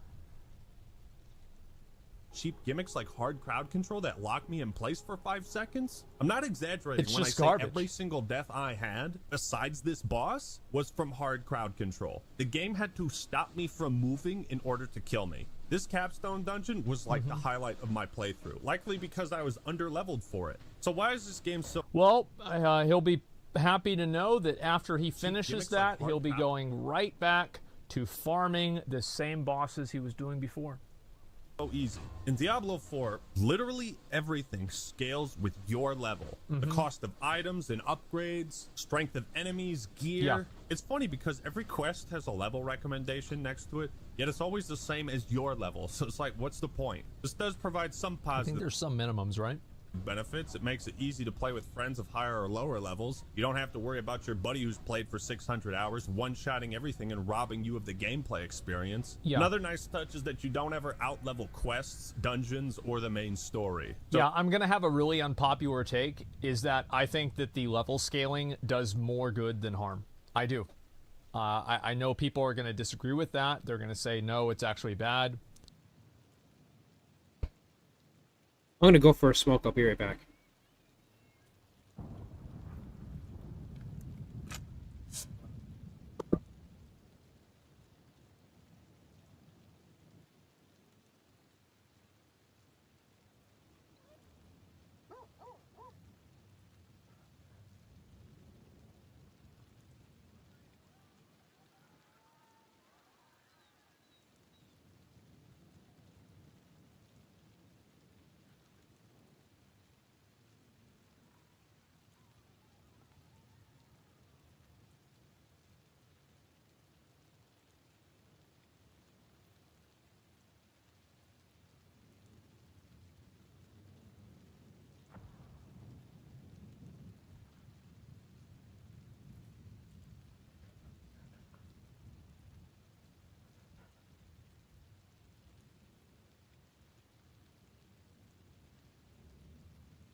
Okay, I'm back. Now, I did say I'm not gonna watch this whole thing. That's my goal. But nah, I'm gonna watch the whole thing. Fuck it. I find it interesting. So I'm gonna listen to it. I think it does. Diablo is not a game that is like a super hardcore game. The campaign is not meant to be a massive challenge to begin with. And I think that it's really designed for people to play with their friends on, you know, some couch co-op shit or something like that. I think that's really why it's there. It's not there to make the campaign more of a challenge or anything like that. Like, I'm sorry, but like that's just the way that's just it. It's true, but it's also boring as fuck. You could say that. Yeah. Diablo's not a co-op game. I mean, it's being designed in a way that it's easier to play with your friends. Like, there are a lot of games that have scaling for this exact reason. Like, it's just what I think. Yeah, it's designed to play with your friends. However, when it comes to making new friends, that's really where the social aspect falls short. Getting people together for a world boss. If there was raids, like if they didn't have a group finder for that, it'd be an issue. If it was more than 4 people, that is. And even then, for a lot of people, it might be a big issue if they don't have 4 people to play with that they've linked up with. A group finder would enable you to just queue for a group to do specific dungeons, specific content, etc. together. Right? So, I think that, and unfortunately, the game doesn't have that. Scaling is more of a positive than a negative. Yeah, I think it's more positive in any order you want. However, the drawbacks to the scaling difficulty are so flagrant and obvious, I can't believe more people aren't talking about them. You understand what it actually means? I mean, maybe they would. I don't know. Scale with the player's level in an RPG. They'd still have to hit accept, I think. If the challenge stays virtually like you do now. The same from start to finish. Why is this a problem? Well, it's going to take a good long while to explain, but if the only available difficulty option is easy as balls, then you'll be begging for the sweet release of death. Now, we're going to be comparing Diablo 4 to Diablo 1 and 2 and to World of Warcraft a lot. While WoW and D4 are different kinds of games. You never get stronger? Yeah, you do. I mean, but you do. Yeah. Like, I mean, you do. You do get stronger, you don't feel stronger? I don't know about anybody that might be watching or listening to this, but in this game, it's different. It's not as linear in terms of progression for how you feel, whether you feel strong or not, compared to other games. Instead, it's specifically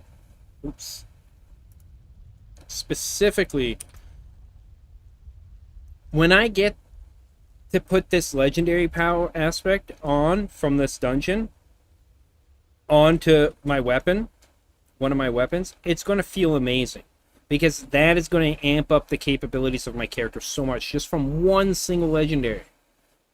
And then as you accrue more legendaries, right? And then as you get into the Paragon and you get the rare nodes and the legendary nodes that you want, and you get to put the glyphs in that you want, or that's available, however you want to put that, right? Those dramatically change how your character functions, right? So, especially the legendary nodes, they like the one for Rogue, the first one I think I will always take is the Tricks of the Trade, because no matter what Rogue build you're playing, you're always going to have at least marksman and cutthroat skills.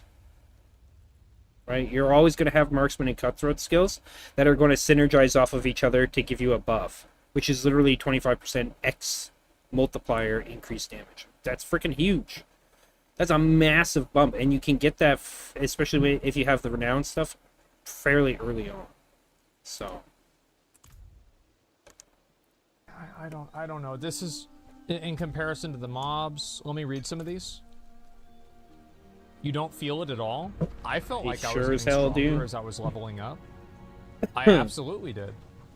Because I was getting more legendary effects, I was getting more abilities. Yeah, I mean, I thought it was, I thought it was fine. And I think that if you compare, like, I didn't play all the way through Diablo 3 or Diablo 2's campaign.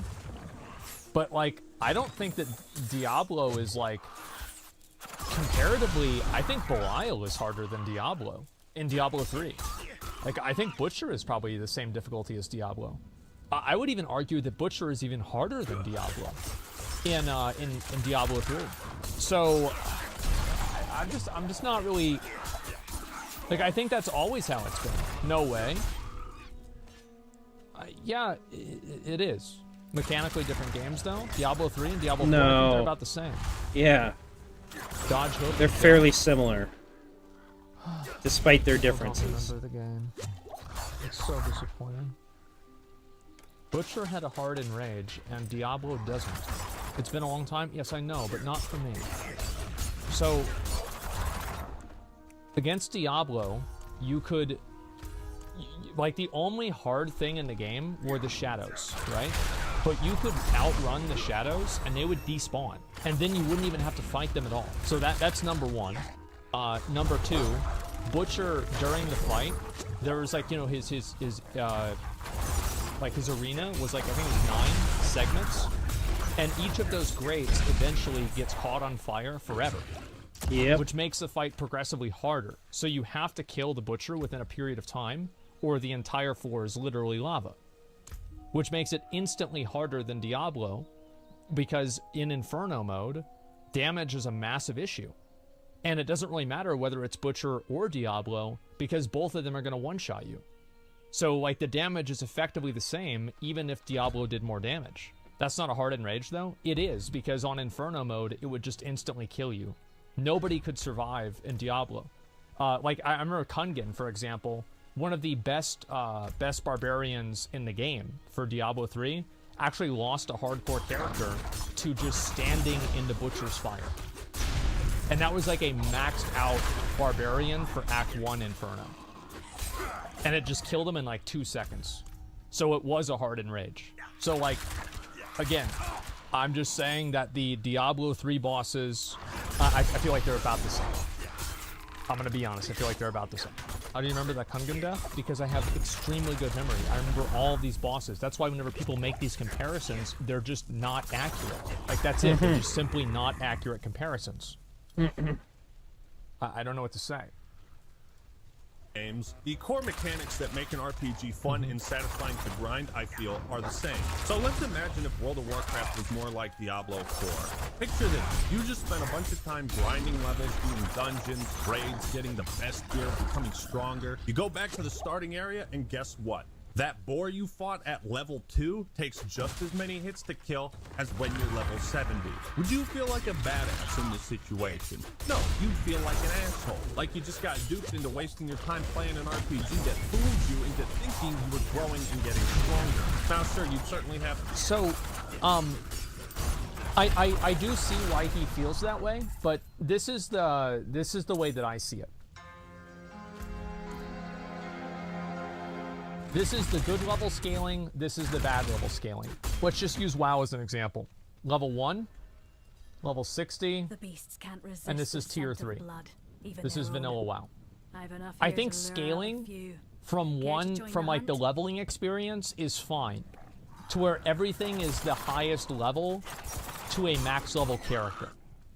However, whenever I think scaling is bad, is whenever scaling occurs in the end game, and the player gets better gear, and the monsters get more powerful. That's whenever I think scaling is bad, is because at that point, it's effectively punishing the player for getting better gear, and the player is not able to feel the growth of their character.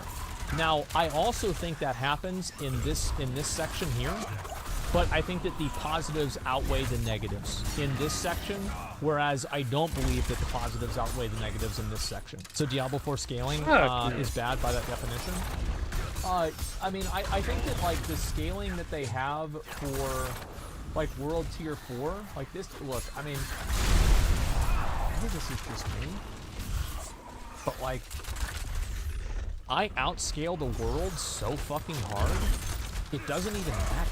I don't even recognize it. Like, by the time I was level 70, I was killing these mobs so fast that it was like nothing to me. People are making scaling like this is some kind of like a massive fucking issue I was showing Zach my character today. He was over, and I killed a few elites in the open world. I killed them in one hit, one whirlwind. So like, we want to talk about scaling matters, and it makes you feel like you're not progressing. I feel like I'm fucking progressed, absolutely. I feel like I'm a level 100 barbarian with full fucking great gear, and I don't even think my gear is that good. Like, I don't know. That's the way I feel. I mean, I feel like I got way stronger because I remember I entered world tier 4 at 60. It was like 58 actually, because I remember I couldn't equip the ancestral items. And then by the time that I was level 70, I was so strong that I had like basically full ancestral items, and nothing in the open world was a challenge at all. And yeah, the open world scaled with me, but so did my Paragon levels. And my Paragon levels, like the scaling in the open world, it was like this, right? It's like, so you have like the scaling, and this is the open world scaling. Oops. This is the open world scaling, and this is my scaling. So like, I was just way outscaling it. I'll be honest, like, as somebody who played it, like, I genuinely never thought the scaling was a big deal. I know a lot of people are disagreeing with me on this, I get it, but I just think that people aren't seeing the perspective that Blizzard has with, like, the friction that it causes with people to be able to play with their friends. And in a game that a lot of people are going to spend their time at 1 to 60, they want to make the friction between allowing people to play with their friends as minimal as possible. And because of that, scaling is necessary. And I understand that some people don't like it. I get it. But from my personal experience, scaling did not negatively affect my gameplay. That's how I feel. Now, if other people feel differently, that's fine. But I felt like I was getting stronger the entire playthrough. Of course, there's no challenge for you. Use the website to play the game. I mean, actually, I didn't really use the website. I used the website to do my Paragon levels. I looked at that for sure, but like I did all my talents on my own. I think you're wrong about people playing these games with friends a lot. Just look at PoE, where 90% of people play solo. Yeah, I don't know. I play, like, probably half my time played in Diablo 4 has been with friends, so I don't know what that person's fucking talking about. It depends on the person and what they want to do. Do they want to play solo? Do they want to play with friends? And they're talking about Path of Exile, too. Like, right now, we're talking about Diablo 4, so, like, fuck off with that shit. Fucking dumb. Jesus. Isn't that the point? Isn't that why Diablo doesn't want to be like PoE? It's kind of the point. More abilities at level 70 than 2, but the point is when you level up in Diablo 4, you don't get stronger, the enemies do, and you receive a skill point to deal with it. So because the challenge is consistently easy from start to finish, I was basically playing this game on autopilot, and if I wanted a game I could turn he's my playing brain the off and freaking play, campaign. I'd grind No shit. RuneScape. But Campaign Diablo is an autopilot. action RPG. I want action. I want something that's fun, exciting, and fraught with danger. And if it's got some spooky, scary moments, that's a huge plus too. This level scaling mechanic is one of the most fucked up things I've ever seen in an RPG. It goes beyond simply making the moment-to-moment combat stale and repetitive. And you might be thinking, well, man, what about Oblivion and Skyrim? Well, that's like I don't see that. And the reason why I don't see that is because if there wasn't level scaling, he would just be fighting mobs that were the same equivalent power level, right? Because like if he's saying like, oh, the 38 mobs are stronger, wouldn't he just be going to another area and dealing with those mobs instead? I don't understand it. Over-leveling and under-leveling is a thing. And he over-leveled. Have a choice. But like you wouldn't naturally do that.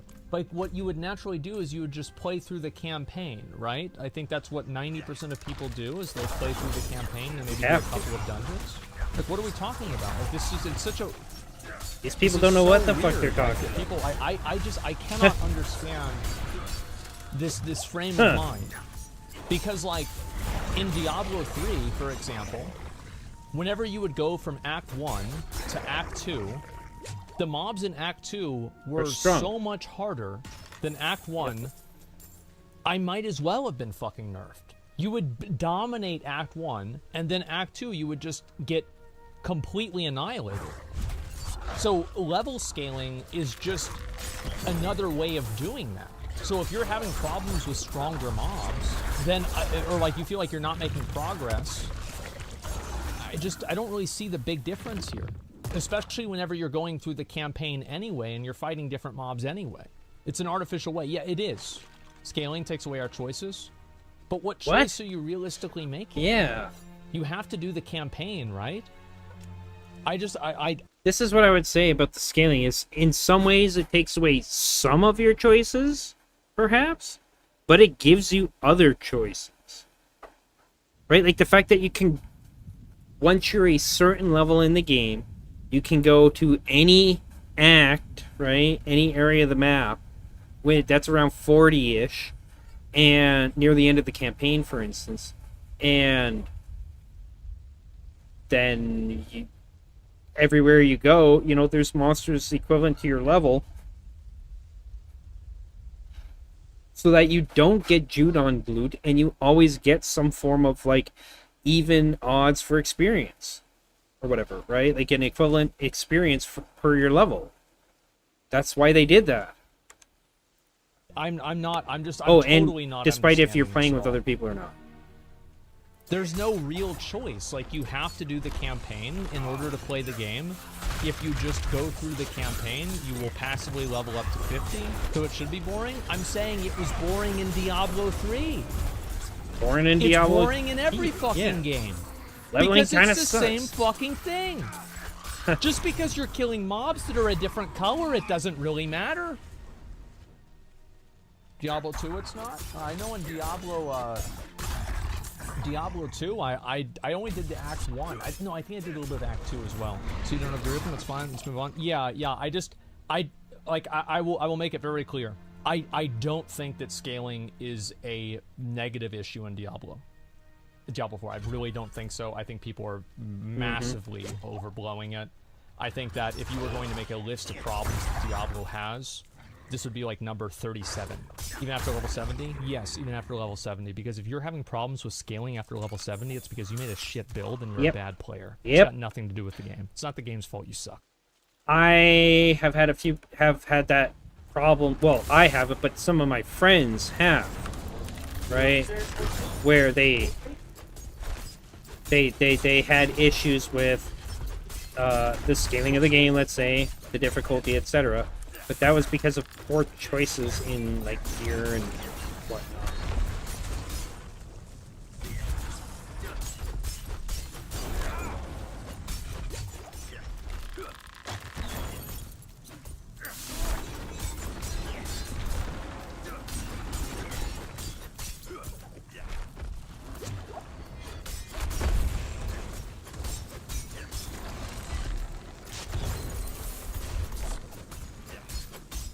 Stand in that poison and die, you bitch.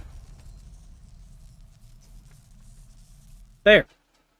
So now let's go back to town. So that's done. Woo! That's what I think.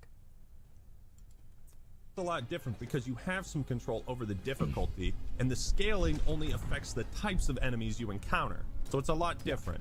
To be fair, I think Diablo 4 excels in its enemy design. There's a ton of cool Oh, fuck that. You cannot fucking say that shit. Whenever that piece of shit is on the screen. Fuck this mob.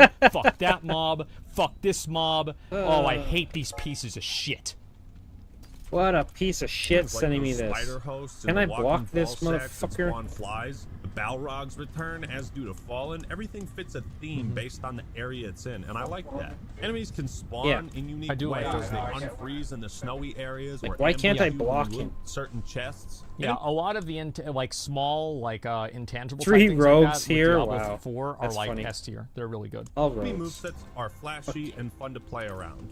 Scaling fucks with the world and level design much more than you'd expect, because every corner of the game is now stuck at the same difficulty level. Therefore, no zones. Again, I will reiterate, he obviously doesn't know what he's talking about. He thinks, because he went through the campaign and it handheld him through shit, that his level, that the game was always equivalent to his level, but that's not the case, because if you go down, as an example, if I went down right now to like Kyrgyzstan or Hawazar, etc., and some areas of the Dry Steppes, some areas of Karagar even, there's issues there with me because of my level, because the enemies only scale down so far.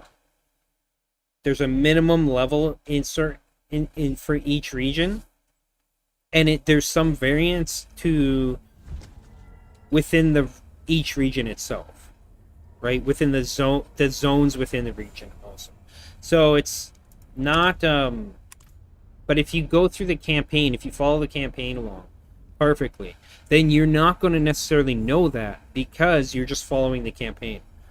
I went the other way, and I decided to go get all my skill points from every zone before I continued on with the campaign. This also ended up leading me to become over-leveled and different things like that, so the campaign was just a complete freaking cakewalk, etc. And so when I went back to the campaign, you know, when I fought on Dario, she was literally dead in like 2 seconds, and I was like, what is that, it? What the hell? I thought there was going to be more. But it's because I was so powerful that I just insta-gibbed the boss, right? But when I was first running, when I was trying to do the renown for everywhere to get all my skill points, you know, I eventually came down to like Kyrgyzstan and Hawazar and stuff like that, and then I had to leave because most of the areas were too high level for me, because the minimum level, right? So that's what happens until you're on World Tier 3, essentially. Or if you're on World Tier 1 or 2, you hit around 40 to 45, and then you're no longer, everything's now scaling to you instead of you needing to meet the minimum requirement of the zone or the region. But if you're going through the campaign, you don't see that, because the campaign leads you to these areas, and the experience and different things you're getting are kind of gated to give you certain amounts to meet a certain requirement to go to certain places, or it avoids certain places, right? Stands out or feels more challenging than the last. There is no sense of progression. Again, what if you took this scaling difficulty and added it to Elden Ring? What if you went to Caelid at the start and you didn't get your ass whooped by those giant dogs? Well, then that place wouldn't be as memorable. The desolate atmosphere and red-tinted sky would betray the tone of Caelid. The land of Caelid would not have the stigma among Souls fans of being a challenging, oppressive area of the game. And that's what makes it stand out. You get what I'm saying? When you give players far too much... I do think that he's making a good point with this to an extent, and I think that there should be areas in the game that are like end-game plus areas. Like, absolutely. But Elden Ring is a completely different game than Diablo. It's a totally different experience. Explore an open world and you don't gatekeep any sections of it, then they end up having nothing to look forward to and nothing to go back to. It feels like there's no rhyme or reason to what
I'm doing in the world of Sanctuary, and it doesn't matter what order I do it in, so it all just feels the same to me.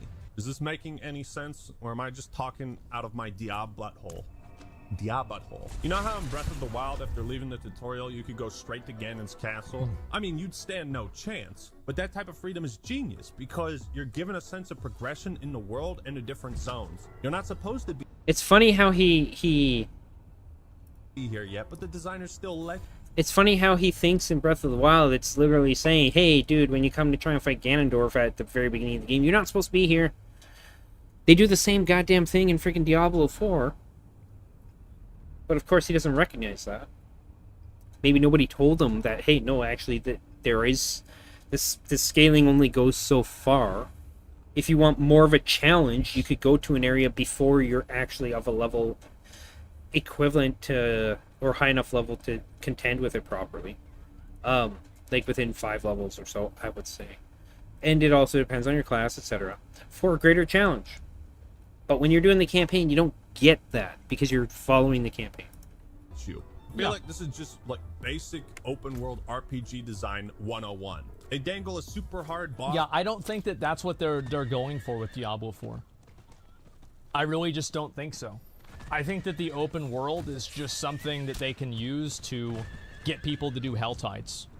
Yeah, that's not what the goal is. Holy shit, what the fuck, say, come back when you're stronger, bitch. There's plenty of examples. The anti-guy in Paper Mario, the skeletons next to Firelink Shrine. Ooh, that's the sword. Dancer in Tales of Symphonia. That's why going back to Slaughter the Tree Sentinel was so satisfying. What do you mean because going at that back? point You feel like you've grown stronger and gotten better at the game since he whooped your ass. And it's that feeling of growth and accomplishment that I tend to chase in RPGs. Unfortunately, in my 30 hours of playing Diablo 4, I never once had that feeling. And I think this is actually an issue, and this point that he's making is good. I don't think that it matters with the campaign that much, because the campaign is just going to be an on-rails experience anyway. But I do think that this is one thing that separates Diablo from Path of Exile. And this is what I was talking about with my chart that I had already made here, is that, like, the problem to me with scaling is that whenever scaling is happening above the max level, or above, like, the max level threshold, where it's like, you know, the max level in Diablo. Yes, probably his build, dude. He saw it coming. It's probably his build. So the killer went Are you talking about a plate? Finished What's him the off when what he was are the down. affixes? Whoever it was. Let me see the they were affixes. trained as a rogue. They have cold enchanted, bleeding damage, poison resist, and they're backstabbers. Yeah, he's not even coming behind me. He's literally coming up. And boop. What level are you? 82? Well, I don't know. I have my barrier and everything up. That's the first guy in this dungeon that I've had problems. What is it, an elite or something? Yeah, it's instantly killing. Well, he's also got whatever affixes he would normally have. Yeah, Like basically 70. The max level in, you know, I would say like PoE is like 90 or something like that. I'd say 95. And like, imagine if Shaper scaled to like your level, or imagine if Elder scaled. And this is one thing that Diablo 3 missed out on a lot, is that there weren't a lot of fights at max level that you could benchmark yourself against that weren't just harder versions of existing fights. But in Path of Exile, there are a lot of different fights that you can do that have objective measurements of like damage and health that you have to overcome. Oh yeah, only 33% drop rate. Saying. I don't think that this is so dumb with these super rare elites or whatever, right? Or these named elites here that are in the open world. Because why am I ever going to come back here and get one of these fucking swords? Because by the time I hit level 20 or so, I'm not going to be even anywhere around here. Okay? I'll be busy doing other shit. So dumb that they made it not a guaranteed drop. Ugh. Dumb, dumb, dumb. I think that the value proposition of like having scaling for leveling and the campaign is more positive than negative. However, I think that the value proposition for end game content of having scaling in end game based off of your gear and your level past that, I think is also like it's more negative than positive. So like that's kind of what I mean, and that's why I didn't like Diablo 3, like Reaper of Souls, is I felt like in the seasons there was nothing new for me to do. Like, example is like Greater Rifts. So, like, if I do a Greater Rift 30, what's the difference between a Greater Rift 30 and a Greater Rift 130? Oh, I was supposed to talk Zeros. to her. Zeros behind the numbers. That's it. And that's the problem. That's why I don't like it. Types of difficulty spikes, they just give me something to look forward to. I need a challenge I can't beat yet. or a super difficult optional boss thrown in my face, a forbidden area I can't access yet. That's what inspires me to grind and get better gear, to see more of the game, right? If you brought Diablo 4's version of scaled difficulty to other RPGs, you'd see how fucking atrocious it is. Like I said, I did the first capstone dungeon at level 48, so I was 2 levels below the recommended, and after 30 hours, like, this was the challenge I'm looking for. The boss is well designed, dying to him made me pissed. I felt some tension I every got time killed I to got that close attack to too. killing him and was running low on healing potions. My point is, why did I have to beat the game to start being challenged by it?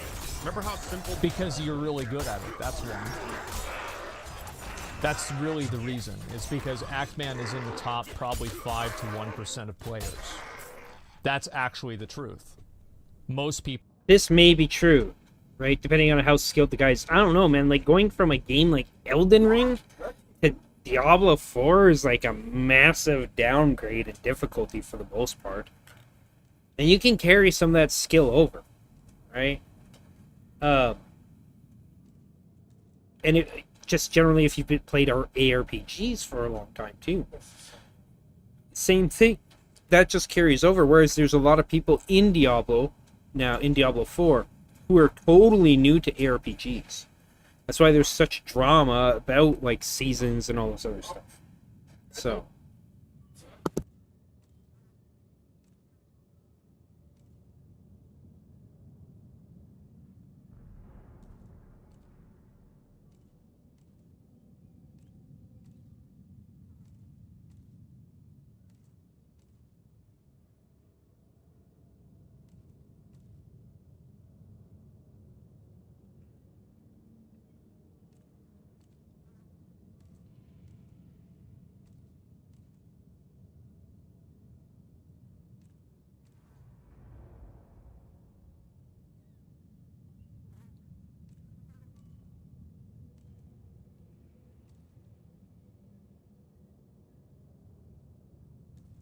All right, back to the show. People that play the game are fucking garbage.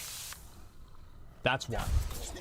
And before you say no, that's not true, just remember the infographic that Blizzard put out that said that most players are still on the campaign 3 weeks after the game was released. How about so you 5 honestly, weeks? Like, is there anybody here who is delusional enough to think that you're the average player while you're staying up at 3 in the morning watching me watch a video about Diablo 4? Get the fuck out of here. Yeah, fucking stupid. What are you talking about? Like, these are all, like, everybody here is a serious player of video games here, basically, compared to an average person. Like, have you ever been, here's a really good frame of reference. Have you ever gone to one of the WoW midnight releases? Did you ever go to one of them back in the day?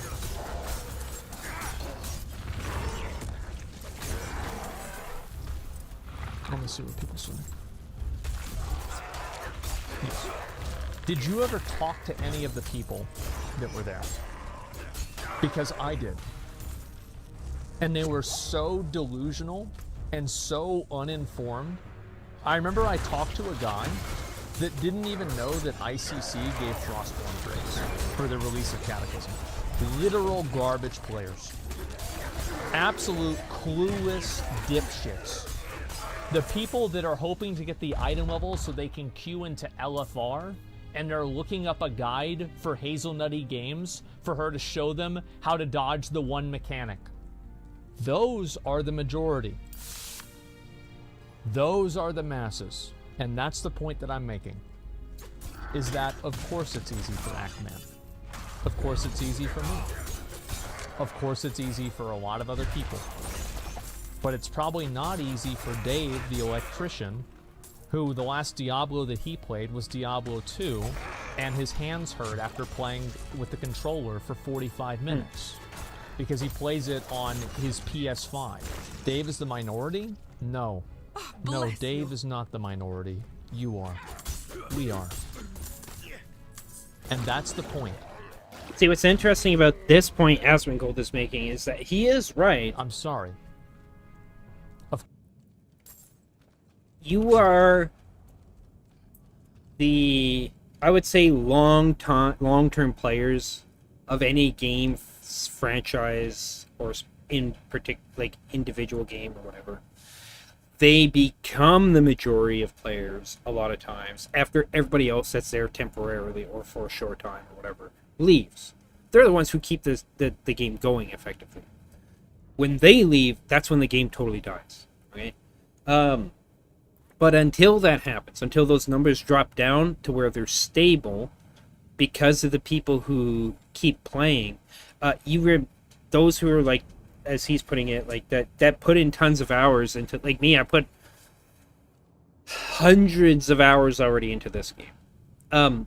I'm not the average gamer when it comes to this shit. Just like Elden Ring, I put hundreds and hundreds and hundreds of hours into that game as well.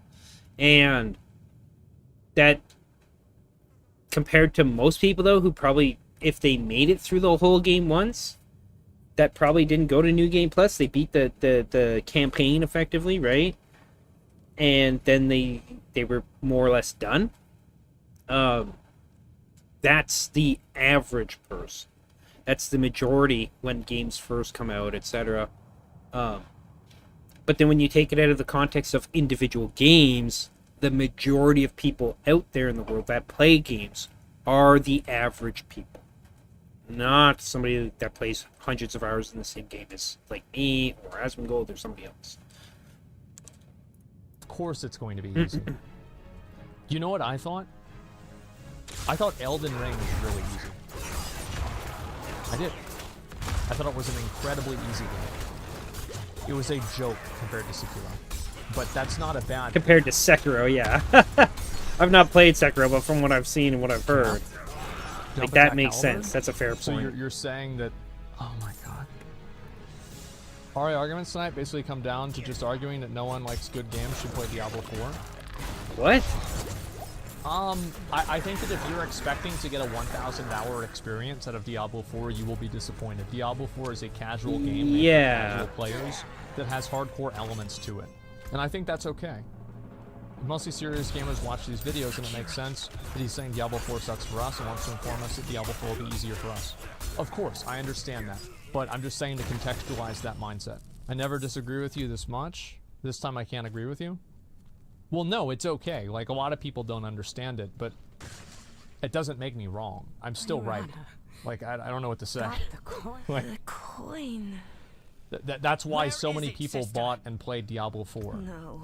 Diablo 1 was, there were 16 levels, and each one got progressively more difficult and was filled with different and tougher enemies. The soundtrack and visuals would change as you got closer to Diablo's lair and hell itself. This is a very simple way to convey to the player that the challenge was evolving. This doesn't happen in Diablo 4. It doesn't matter when you go to hell. The challenge will be the same.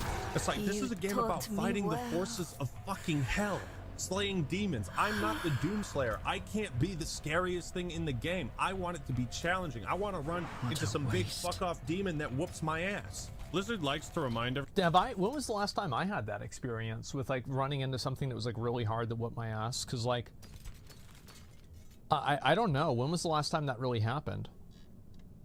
Diablo 3? Like the Elden Ring Deathbird? Yeah, but that was just, like, me malding, right? Ooh, it worked for I would the say first time Jedi Survivor, like, but the reason why that frog was hard was because it was bugged. Like, the hitbox for the frog was bugged. Like, I think that if you understand how to beat that frog, it's actually such an easy boss. Uber Lilith? Well, no, that's just like, I don't even think that's, like, it's not really interesting, right? It's just like, if you make a mistake, you just die. Is that interesting? I think that's boring. Everyone that Diablo 4 was going back to its roots. They say darkness has returned. Well, the initial direction was Diablo 2. The art direction for Diablo 4 is really rooted in this idea of delivering on the fantasy of a dark, gothic, medieval world. And that was. And I think, by the way, I'll say again, I think they completely nailed the art for Diablo 4. Mm-hmm. I think they totally fucking nailed it. I love the art design. I think it's amazing. The initial art direction of the game in general was darker Very and positive. grittier, and Diablo 2 was kind of the inspiration. We wanted to bring Diablo 4 artistically more back towards like Diablo 2, the much darker style. Major redesign to make them feel more grim, a little scarier, a little darker. And when writing this next chapter, we really wanted to return to our darker roots. Everything's a little darker, everything's more difficult. The story of Lilith and Inarius is the darkest story we've ever told. What? Without me, you would have no. Put those pieces to good use. And its cost will be more Keep my fortune. Done soon. than you can pay. It's the darkest story we've ever told. You have done well. By the way, I think that Diablo 2 is like infinitely darker. Hmm. It is True. like it's not even. And by the way, I don't even think that it's remotely close. And the reason for that, like I've said before, is because this is fundamentally the final falling out of Lilith and Inarius' love story. Which I think, for the most part, given the way they told it, the way it was performed, etc., was kind of a darker, but it's dark, but it's like a softer because of the nature of it being the conclusion of a love story, rather than pure evil monsters trying to corrupt and destroy and conquer and destroy the world, which is a lot more dark and they do some fucked up shit. You see small tidbits of that true darkness in some side quests, for instance, when it's not even just the conclusion of Lilith and Inarius, but also other elements in the main campaign. So like Donan stuff, like it's more, what's the word? Not casual, but oh, holy shit.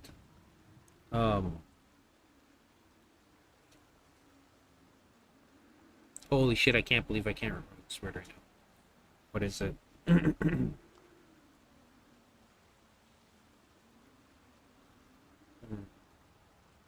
Only no. Nicer, something like that. It's fundamentally a different kind of story, right? So because of that, because of the tone and everything. Now I think you shall have your reward.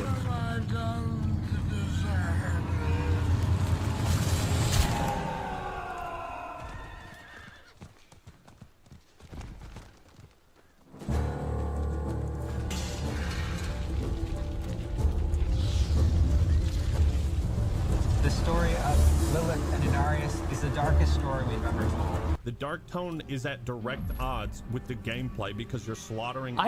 So I wonder if part of this confusion, both on the part of the developers and maybe the people, is that, like, they think they can say these kinds of things, and then there's somebody like me that's like, I've played all the games, except for Immortal, because I fundamentally I don't like the very idea of that game, and I have no idea what the story is. But you say that to somebody like me, that this was the darkest story they've ever written. No, it definitely is. And then you also have to ask the question, is it, because you got to remember, since Diablo 3, totally different developers of the Diablo franchise, right? So it's no longer Blizzard North or whatever that team was called. If those guys would have stayed on, it would have continued to become darker and darker, which is essentially what happened. There was the darkness of Diablo 1, and then it got even darker in Diablo 2, and I think it would have progressively gotten harsher, more brutal, darker, etc., more menacing, and all that in Diablo 3. And then if there was a Diablo 4, whatever, right?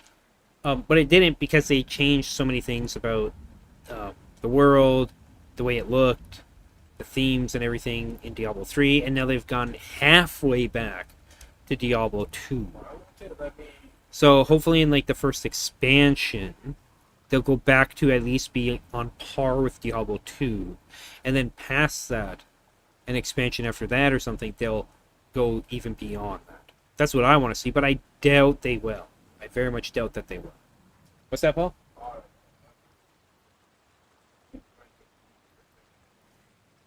Oh, that's an ancestral. What is the other one? The aspect. Oh, weird. Maybe it's too high.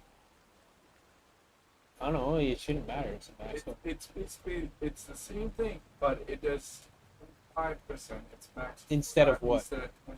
Yeah, it's weird. So I'm trying to put it on. I don't know. Relog, bro. It's blacked out. I don't even think that's the darkest part of it. No. I think just how bleak and fatalistic it is in general is what's so dark. Like, Marius doesn't even have a good reason for why he follows the Wanderer. He doesn't. He's just... Why does... I think Marius is kind of ensorcelled in him. That's what I think. Obviously, that's just headcanon, but that's kind of what it seems like. He's entranced by that guy. Maybe he recognizes him to some degree at first as, like, as Aiden, right? And so he follows him. But I know of, there's no mention of such a thing. You never get into the head of Marius, except as he's telling his story. And even then, you're not hearing his thoughts, per se. He's talking about his thoughts or whatever, etc. And he never calls him Aiden. If he knew he was Aiden, he would have called him Aiden, I think. So it's more like he just seems to be entranced by the figure that is the one. And that's why he follows him. Because he's literally magically, like, entranced. And for some reason, Diablo needed him. I don't know why exactly. Maybe it was to take him to get Baal's Soul Stone, because he knew Tyrael would try to stop him. Because Diablo, he thinks, you think freaking Mephisto is a manipulator. Diablo's a true master manipulator of the series. None of the other prime evils, Mephisto, Baal, and definitely none of the lesser evils or anybody else, knew what Diablo's plan was with the Soul Stones. He lied and manipulated his brothers and everybody else regarding the nature of the Soul Stones and what he wanted to do with them, which was what happened in Diablo 3, at least that's what they said in that story, which was, getting into the Black Soul Stone to turn back into the one prime or whatever, right? But the one who was in sole control of that body, it wasn't like all of them fighting for control or agreeing or anything like that. Diablo was the only one in control, and there's some novelization stuff or something like that that talks about Mephisto and Baal and them and their response to what happens after they're in the Black Soul Stone. And they didn't know at first what the fuck was going on. And the only one not chained in there that wasn't contained was Diablo. Everybody else was imprisoned by Diablo and what was it? Adria? Yeah, Adria the Witch, by their magic, by their manipulations. Wind blow. Yeah, it's just the bleak hopelessness of it is what's so good. Like, I actually thought, I sat around, I thought about those cinematics for a while. And I was like, what really is like the same vibe as this? And I thought maybe Conan, like the original Conan the Barbarian. I think that had a little bit of that vibe in it. And... Wait, where's the way? Edit? Fuck. Mad Max? Shit. So, there? Maybe a little bit, yeah. I don't know. I did not mean to come all the way down. But, like, it's just, like, it's so hard to get something like that. Berserk, yeah, maybe Berserk it says does. there's a way right there. Endless hordes of But either trash way, I need mobs to go. like it's nothing. You could compare this idea to Bloodborne or Bioshock or Dead Space, where the gameplay matches the tone of the locations and narrative.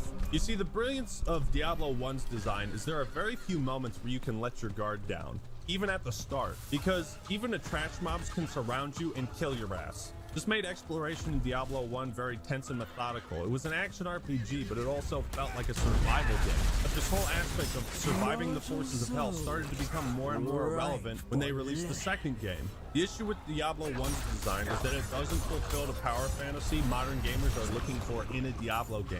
Like I said, the tastes have changed, and I accept that. Diablo fans nowadays want to kill hordes of demons that fill up the entire screen, and they want to feel like a badass. The problem I have with this is it makes most fights with basic enemies feel totally trivial and pointless, because they serve no actual threat. Now, this doesn't bother me in normal RPGs where you out-level enemies, because of the scaling, that's not a thing. At some point, I realized that fighting random enemies on the way to a quest was a waste of time. Other than that, not fucking kill him. Give me humans to fight, so I might as well skip all combat in the open world entirely. You see, it's not enough to make a somewhat linear ARPG that progresses in challenge through 5 different acts. They need to make Dude, I need to play the Diablo. I need to play the Diablo 2 campaign. God damn it, man, die. I have to do it, man. Like, if the Diablo, like, I need to fucking do this, because I want to be able to compare it to Diablo 2, but I only have Act 1. I need to play this, just to see, because, like, I don't know what it's going to be like. I think I know what it's going to be like, but I'm not sure. Diablo game into some sort of endlessly replayable grind fest in order to maximize player retention and justify a live service business model. Diablo 2 was more open, but it was segmented. You know, you couldn't just run to the Act 5 area at the start of the game.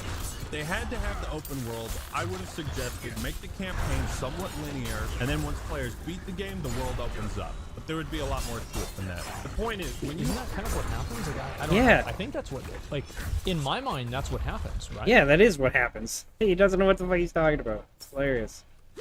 Or maybe I'm missing something. No, Asmongold's not missing No? anything here. But he just doesn't know what the fuck he's talking about. The world's already... Oh, you're saying the world's already open before then. Okay. Throw hundreds and thousands of trash mobs at me. Like I said, the world isn't actually open until you hit around 40 to 45. Then the world becomes open to you.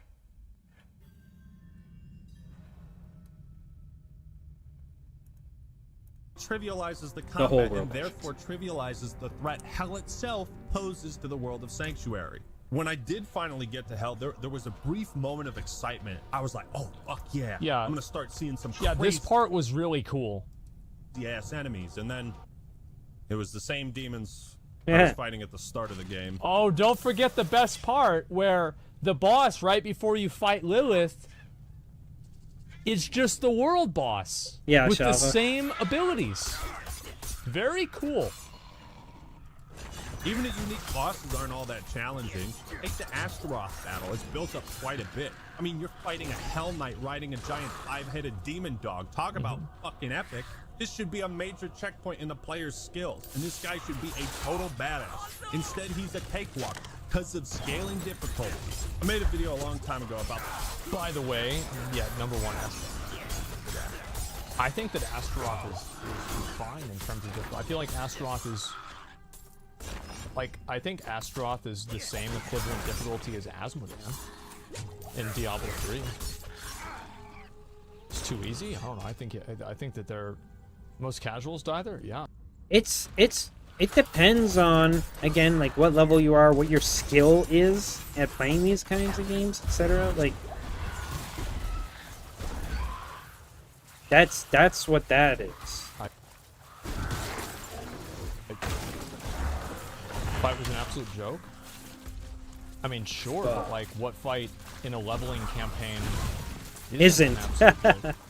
Yeah, especially if you have any kind of relative skills. Katava? Do you want to see me killing Katava? This league? Let's see me killing Katava this league. Let's pull it up. Let's see how Katava goes. Okay, here we go. Wow.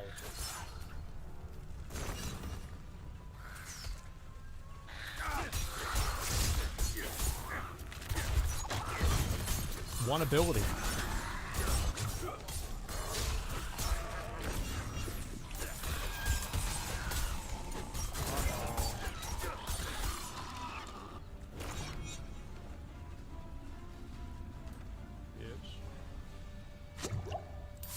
To be fair, I did dodge that. 2 abilities. Then the heart spawns. Bitch ass.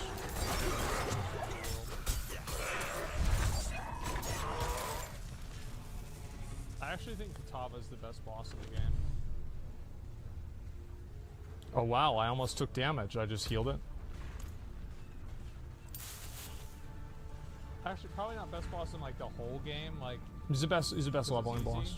Well, it's easy because it's well telegraphed. Like I think that's a good thing. 2 abilities there. Good at it. Yeah. Wow. Yep. Sure did. So, like, I'm just not getting it, guys. This is, alright, this is the last act, Kataba. Here we go. I don't know. Oh, he's dying even faster. See? He's taking damage so fast that, like, he doesn't even, like, he's bugging out. He's got a 2-handed weapon on, I think. That's a diaper. Oh, that's probably because he's, Meta build? Oh, so Oh, now... he's trying to enchant something, I think. His focus is in his inventory, see? He's trying to put an upgraded version of that power. Oh my god. There's always... Who said Kataba's hard? You can't win. You just can't win with these people. Oh my fucking god. Guys, why can't we just accept that the leveling campaigns in ARPGs are fucking easy? And especially they are fucking easy if you've played them a million times. What are we doing? The most important thing every video game needs, and it's What, Mason? Now that they've made overviews harder, I don't think a single person has followed. Oh no, people have gotten them, it's just very few. It's not impossible, it's just mostly impossible. It's challenge. If I'm not challenged, you know, then I don't see a point. I don't see a point to playing the game, and that's how I feel about Diablo 4. I might have been willing to grind to World Tier 3 and deal with the game's lack of difficulty up to that point if it weren't for the second crippling flaw, the skills. Now, at first I was having a blast with this game, and every time I leveled up, I was super pumped to spend the next 5 minutes looking at the skill tree and carefully considering what I would put my point in. I felt like my playstyle was constantly expanding until I unlocked my ultimate. Once you do that, the game becomes extremely repetitive as your playstyle is set in stone from then on. And you're only investing points in passive bonuses and stat increases. Sure, you can... Here's the thing, though, is he's wrong about this, too. Because at that level, it's not until you reach, like, 70, 80, 90, etc., that the prices for respecking, whether it's your skills or your paragon, become exorbitant. It's, like, somewhere around, like, probably like 13, 14 million right now for me if I was to respec both at the same time. But even then, I can get that in a few minutes. do a Hell Tide, do a bunch of dungeons real quick, and I'll have that 50 million in like an hour.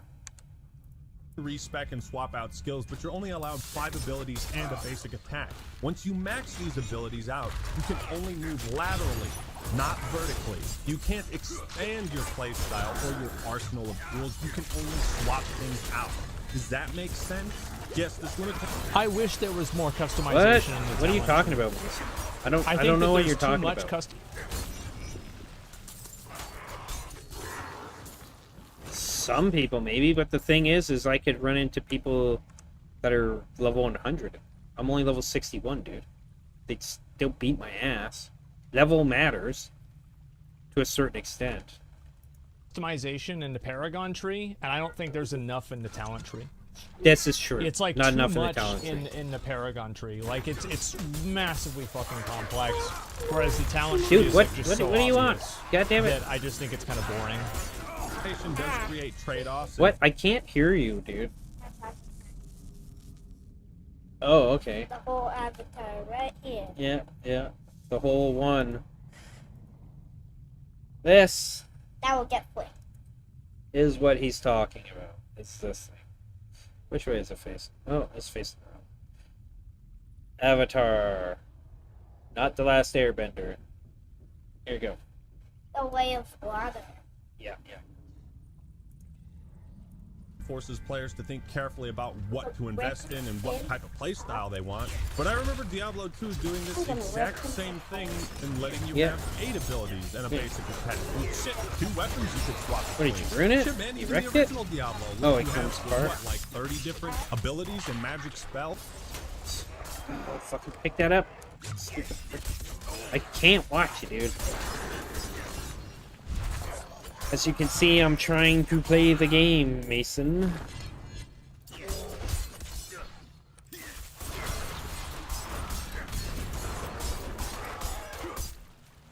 Holy fuck, why do I just stop moving like that? So annoying.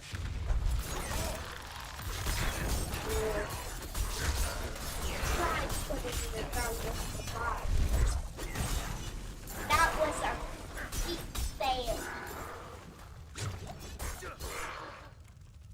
This is what it's fun. Let me see. Where's the other piece? Right here. I know how Yeah, dude, I don't... It's supposed to come off like that? I know how to rebuild it. There. It's all. Alright, now get out of here. It's the system.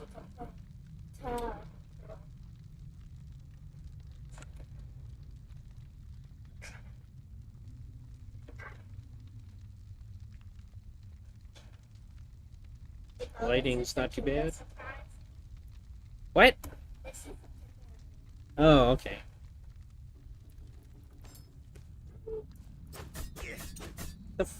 Oh. Derp. I guess this 5-skill limitation in Diablo 4 wouldn't bother me so much if it weren't You should have played a bard. You've only got 2 skills. so tedious to change build, right? If you get to a super high level in Diablo 4 and decide to change your playstyle, you better have enough gold to change it back in case you hate it. Because there is no loadout system, which I think would work if you could purchase like loadout slots and you could swap those out at the stash. I'd probably keep playing the game if that was a... What? Apparently, the Sorcerer Offhands, yeah, especially the book, the folio, is bugged. Oh. That's why it doesn't do it. Oh, that's why. Like I said, You'd need to get a new one then or something. But I've had that happen before too, and then I just can't remember how I was able to fix it. But it's not, that's the thing, Like, I had that happen on my rogue, dude. well, they're saying, like, especially for the Sorcerer, same thing with the bug or whatnot for the changes. Every time it goes to the side, right, it goes back to the bug. But apparently this is, I was looking up, they basically fixed it, they fixed it, right?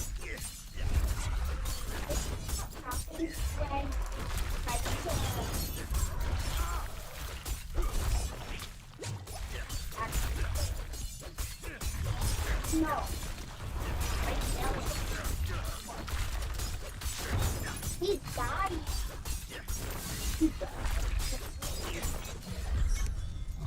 Easy mode. I don't even have any legendary aspects in that. This is fucking easy, dude. I mean, to be fair, I am on World Tier 1. Oh, where am I supposed to go next? Under. So that would mean I've got to go to Karagir.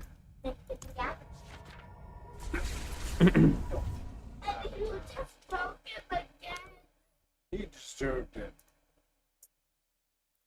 Karagir, then to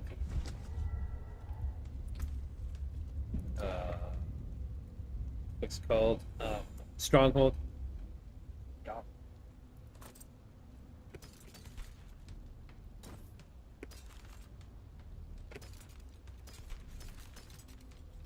Ooh, better bow.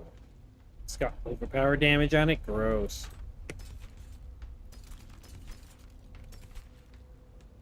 Nice.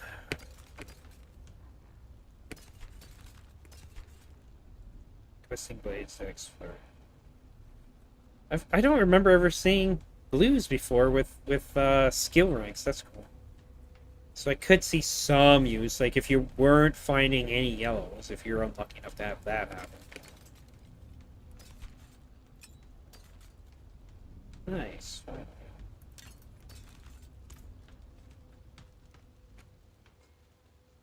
Oh yeah, I'm gonna... Oh, I did level up. I want this. Yeah.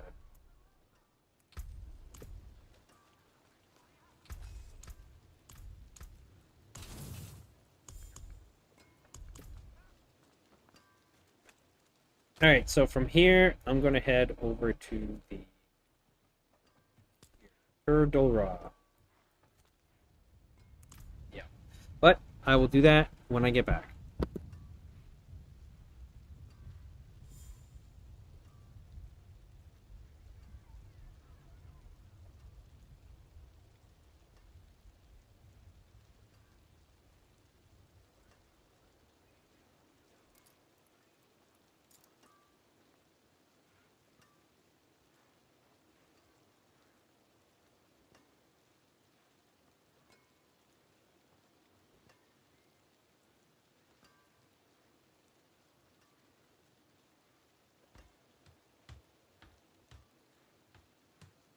I'm not sure what's going on here, so I'm actually going to close the stream. Maybe it's because of my camera?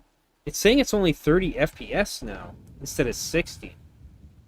And that the encoder is overloaded, so I'm gonna Google that real quick. OBS encoder is overloaded. Most time the OBS encoding overloaded issue appears because of the less available storage space on your disk. So if it is the main cause, you can delete, uninstall, or transfer unnecessary applications from the disk to fix the area. What? I gotta read this.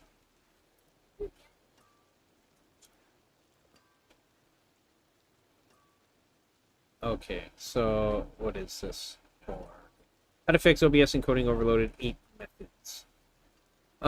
You may encounter the OBS encoding overloaded issue more or less while using it for screen recording. That indicates your computer cannot process the game and encode the stream simultaneously with keeping the setting you have made before, and it will cause the video to freeze after a few seconds or periodic stuttering. Here are some common causes. CPU usage too high.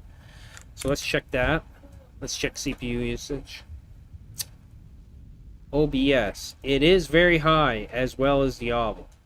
So, go to details. Can you... Oh boy.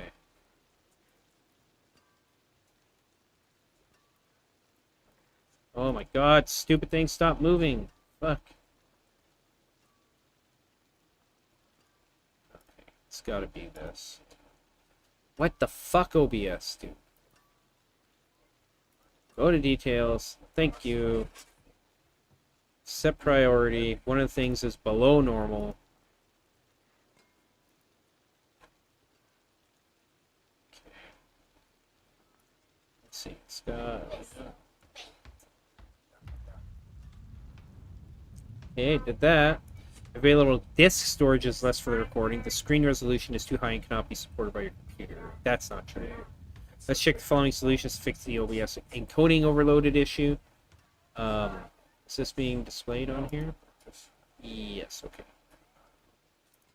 Okay, reduce your output resolution. Let me see, maybe the output resolution got changed? I don't think it did, though. Output, streaming, 1920. Should I maybe change the encoder itself? Recording. It's not recording. Like, I'm not recording. So there's that. Audio.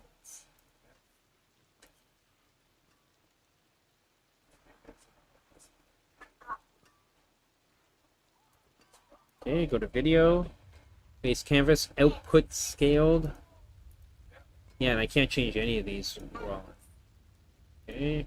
So that's not going to do it.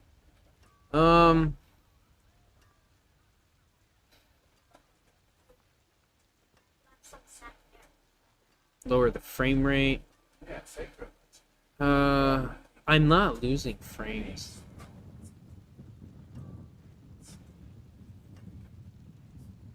You can adjust the encoder preset to balance the CPU usage. Generally, a faster encoder preset will utilize less CPU storage. Also can prevent several errors like OBS encoding overloaded. The default encoder is times x264, so you can change it in the settings tab. Let's see if I can do that. Output. Where is this again? Encoder preset.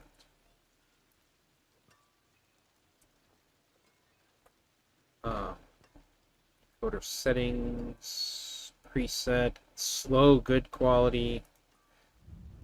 Fastest, lowest quality, I guess. Like, that barely did anything.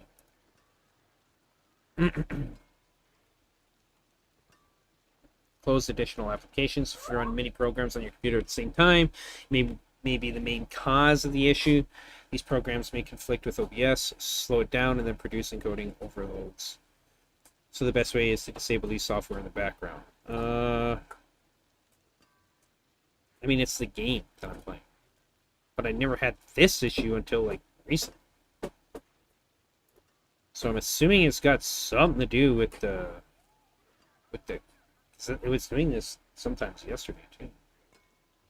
Okay, let's see what's... Discord. I'm just gonna exit Discord.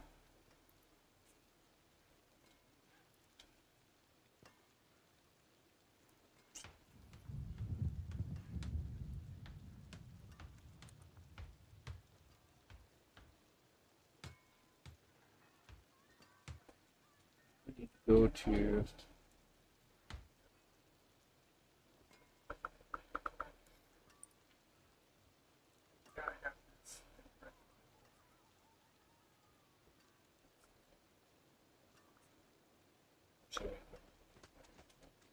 back. Checklist. Let's go with, okay, we're gonna call it D4 S1.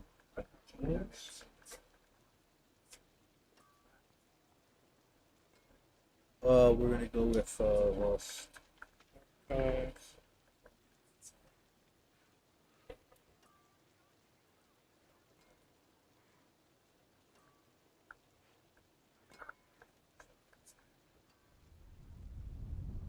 Schedule stones.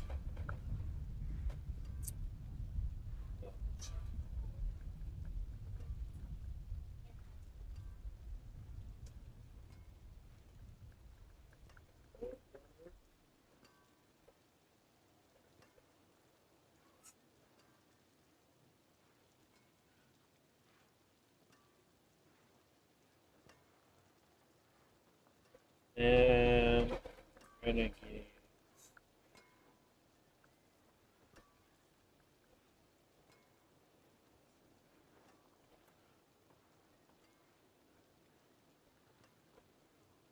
Okay. So then I can close this, I guess.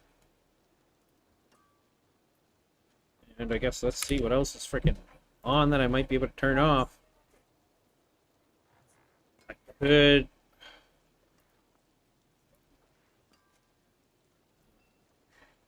Close that. Close that. Is that a little bit better? It's up a bit higher. It's at 49 now.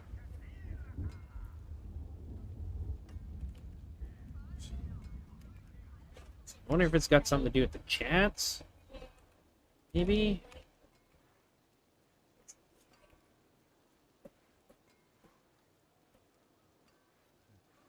Of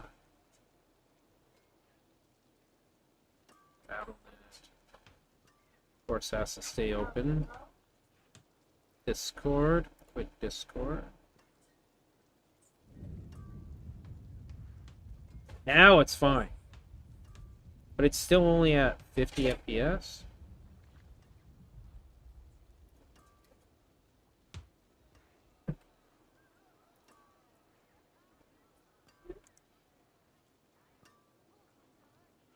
It's still at very high, even though the priority is.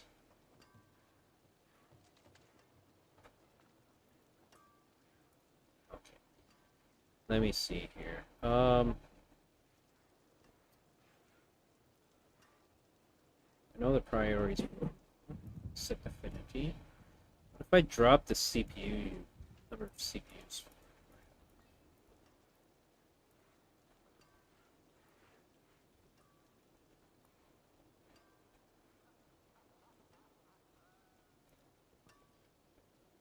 So it's dropped down to a... Now it's only at 30? What is... Oh, because I turned it.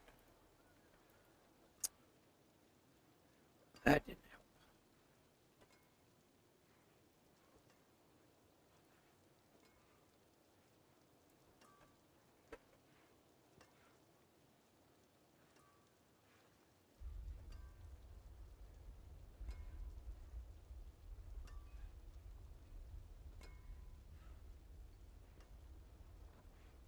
Yeah, as soon as I open the game,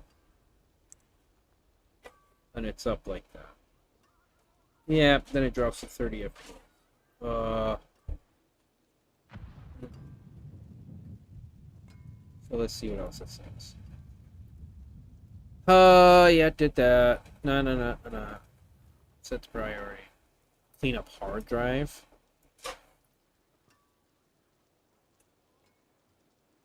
But OBS is installed on my drive. Yeah, that has a lot of free space. It's a 1 terabyte freaking NVMe storage.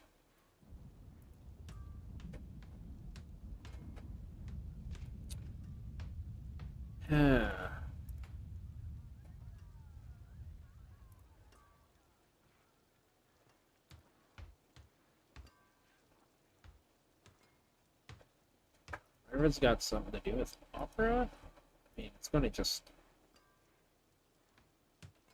be the freaking same. So. Oh, where's my pages? God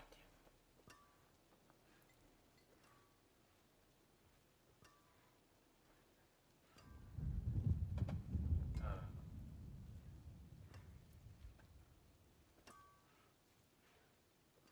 Oh, there we go. Alright, you've only got 2 skills. So tedious to change builds, right? If you get to a super high level in Diablo 4 and decide to change your playstyle, you better have enough gold to change it back in case you hate it. Because there is no loadout system, which I think would work if you could purchase like loadout slots and you could swap those out at the stash. I'd probably keep playing the game if that was a thing. But right now, it just feels like Diablo 4 is insistent on restricting the most fun aspects of its gameplay. Is it? That is a very good fucking point. I completely agree with this. Abso-fucking-lutely. There is no reason, like, the Paragon respecs and, like, having loadouts, etc. This should absolutely happen. I completely agree with this. For balance? Okay, so this is, I guess, what I'm going to have to do is end the stream for a few minutes and then maybe it's my... Let me see, where's the camera? Let's see. Figure video.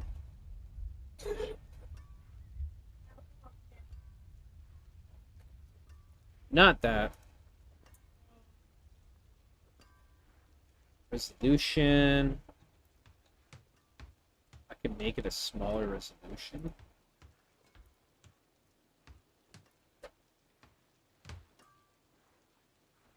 That seems to have helped a bit.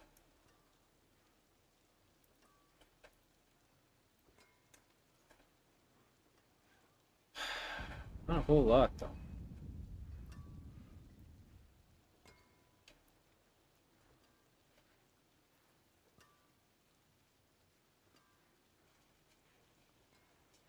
It's still saying the encoder is overloaded. What the fuck, dude? The CPU usage is only at like 8%. How's it fucking overload? Wonder is it because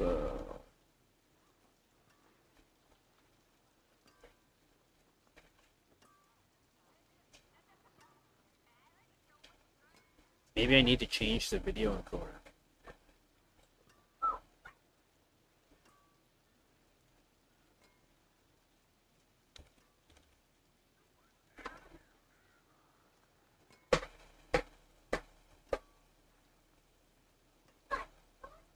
So me cranking it up.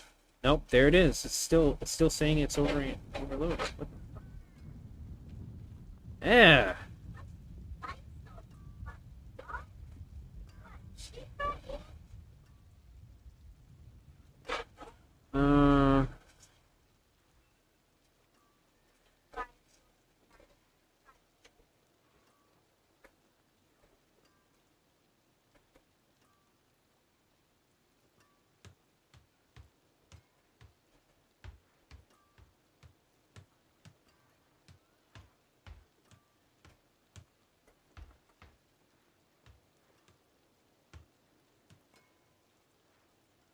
What is the GPU set? Did that draw off of the GPU instead?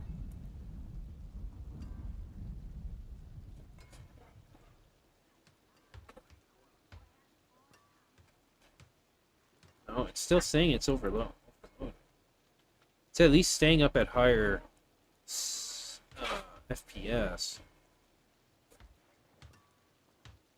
Okay, so I'm going to end the stream here momentarily, and I'll be right back. I'm going to try something.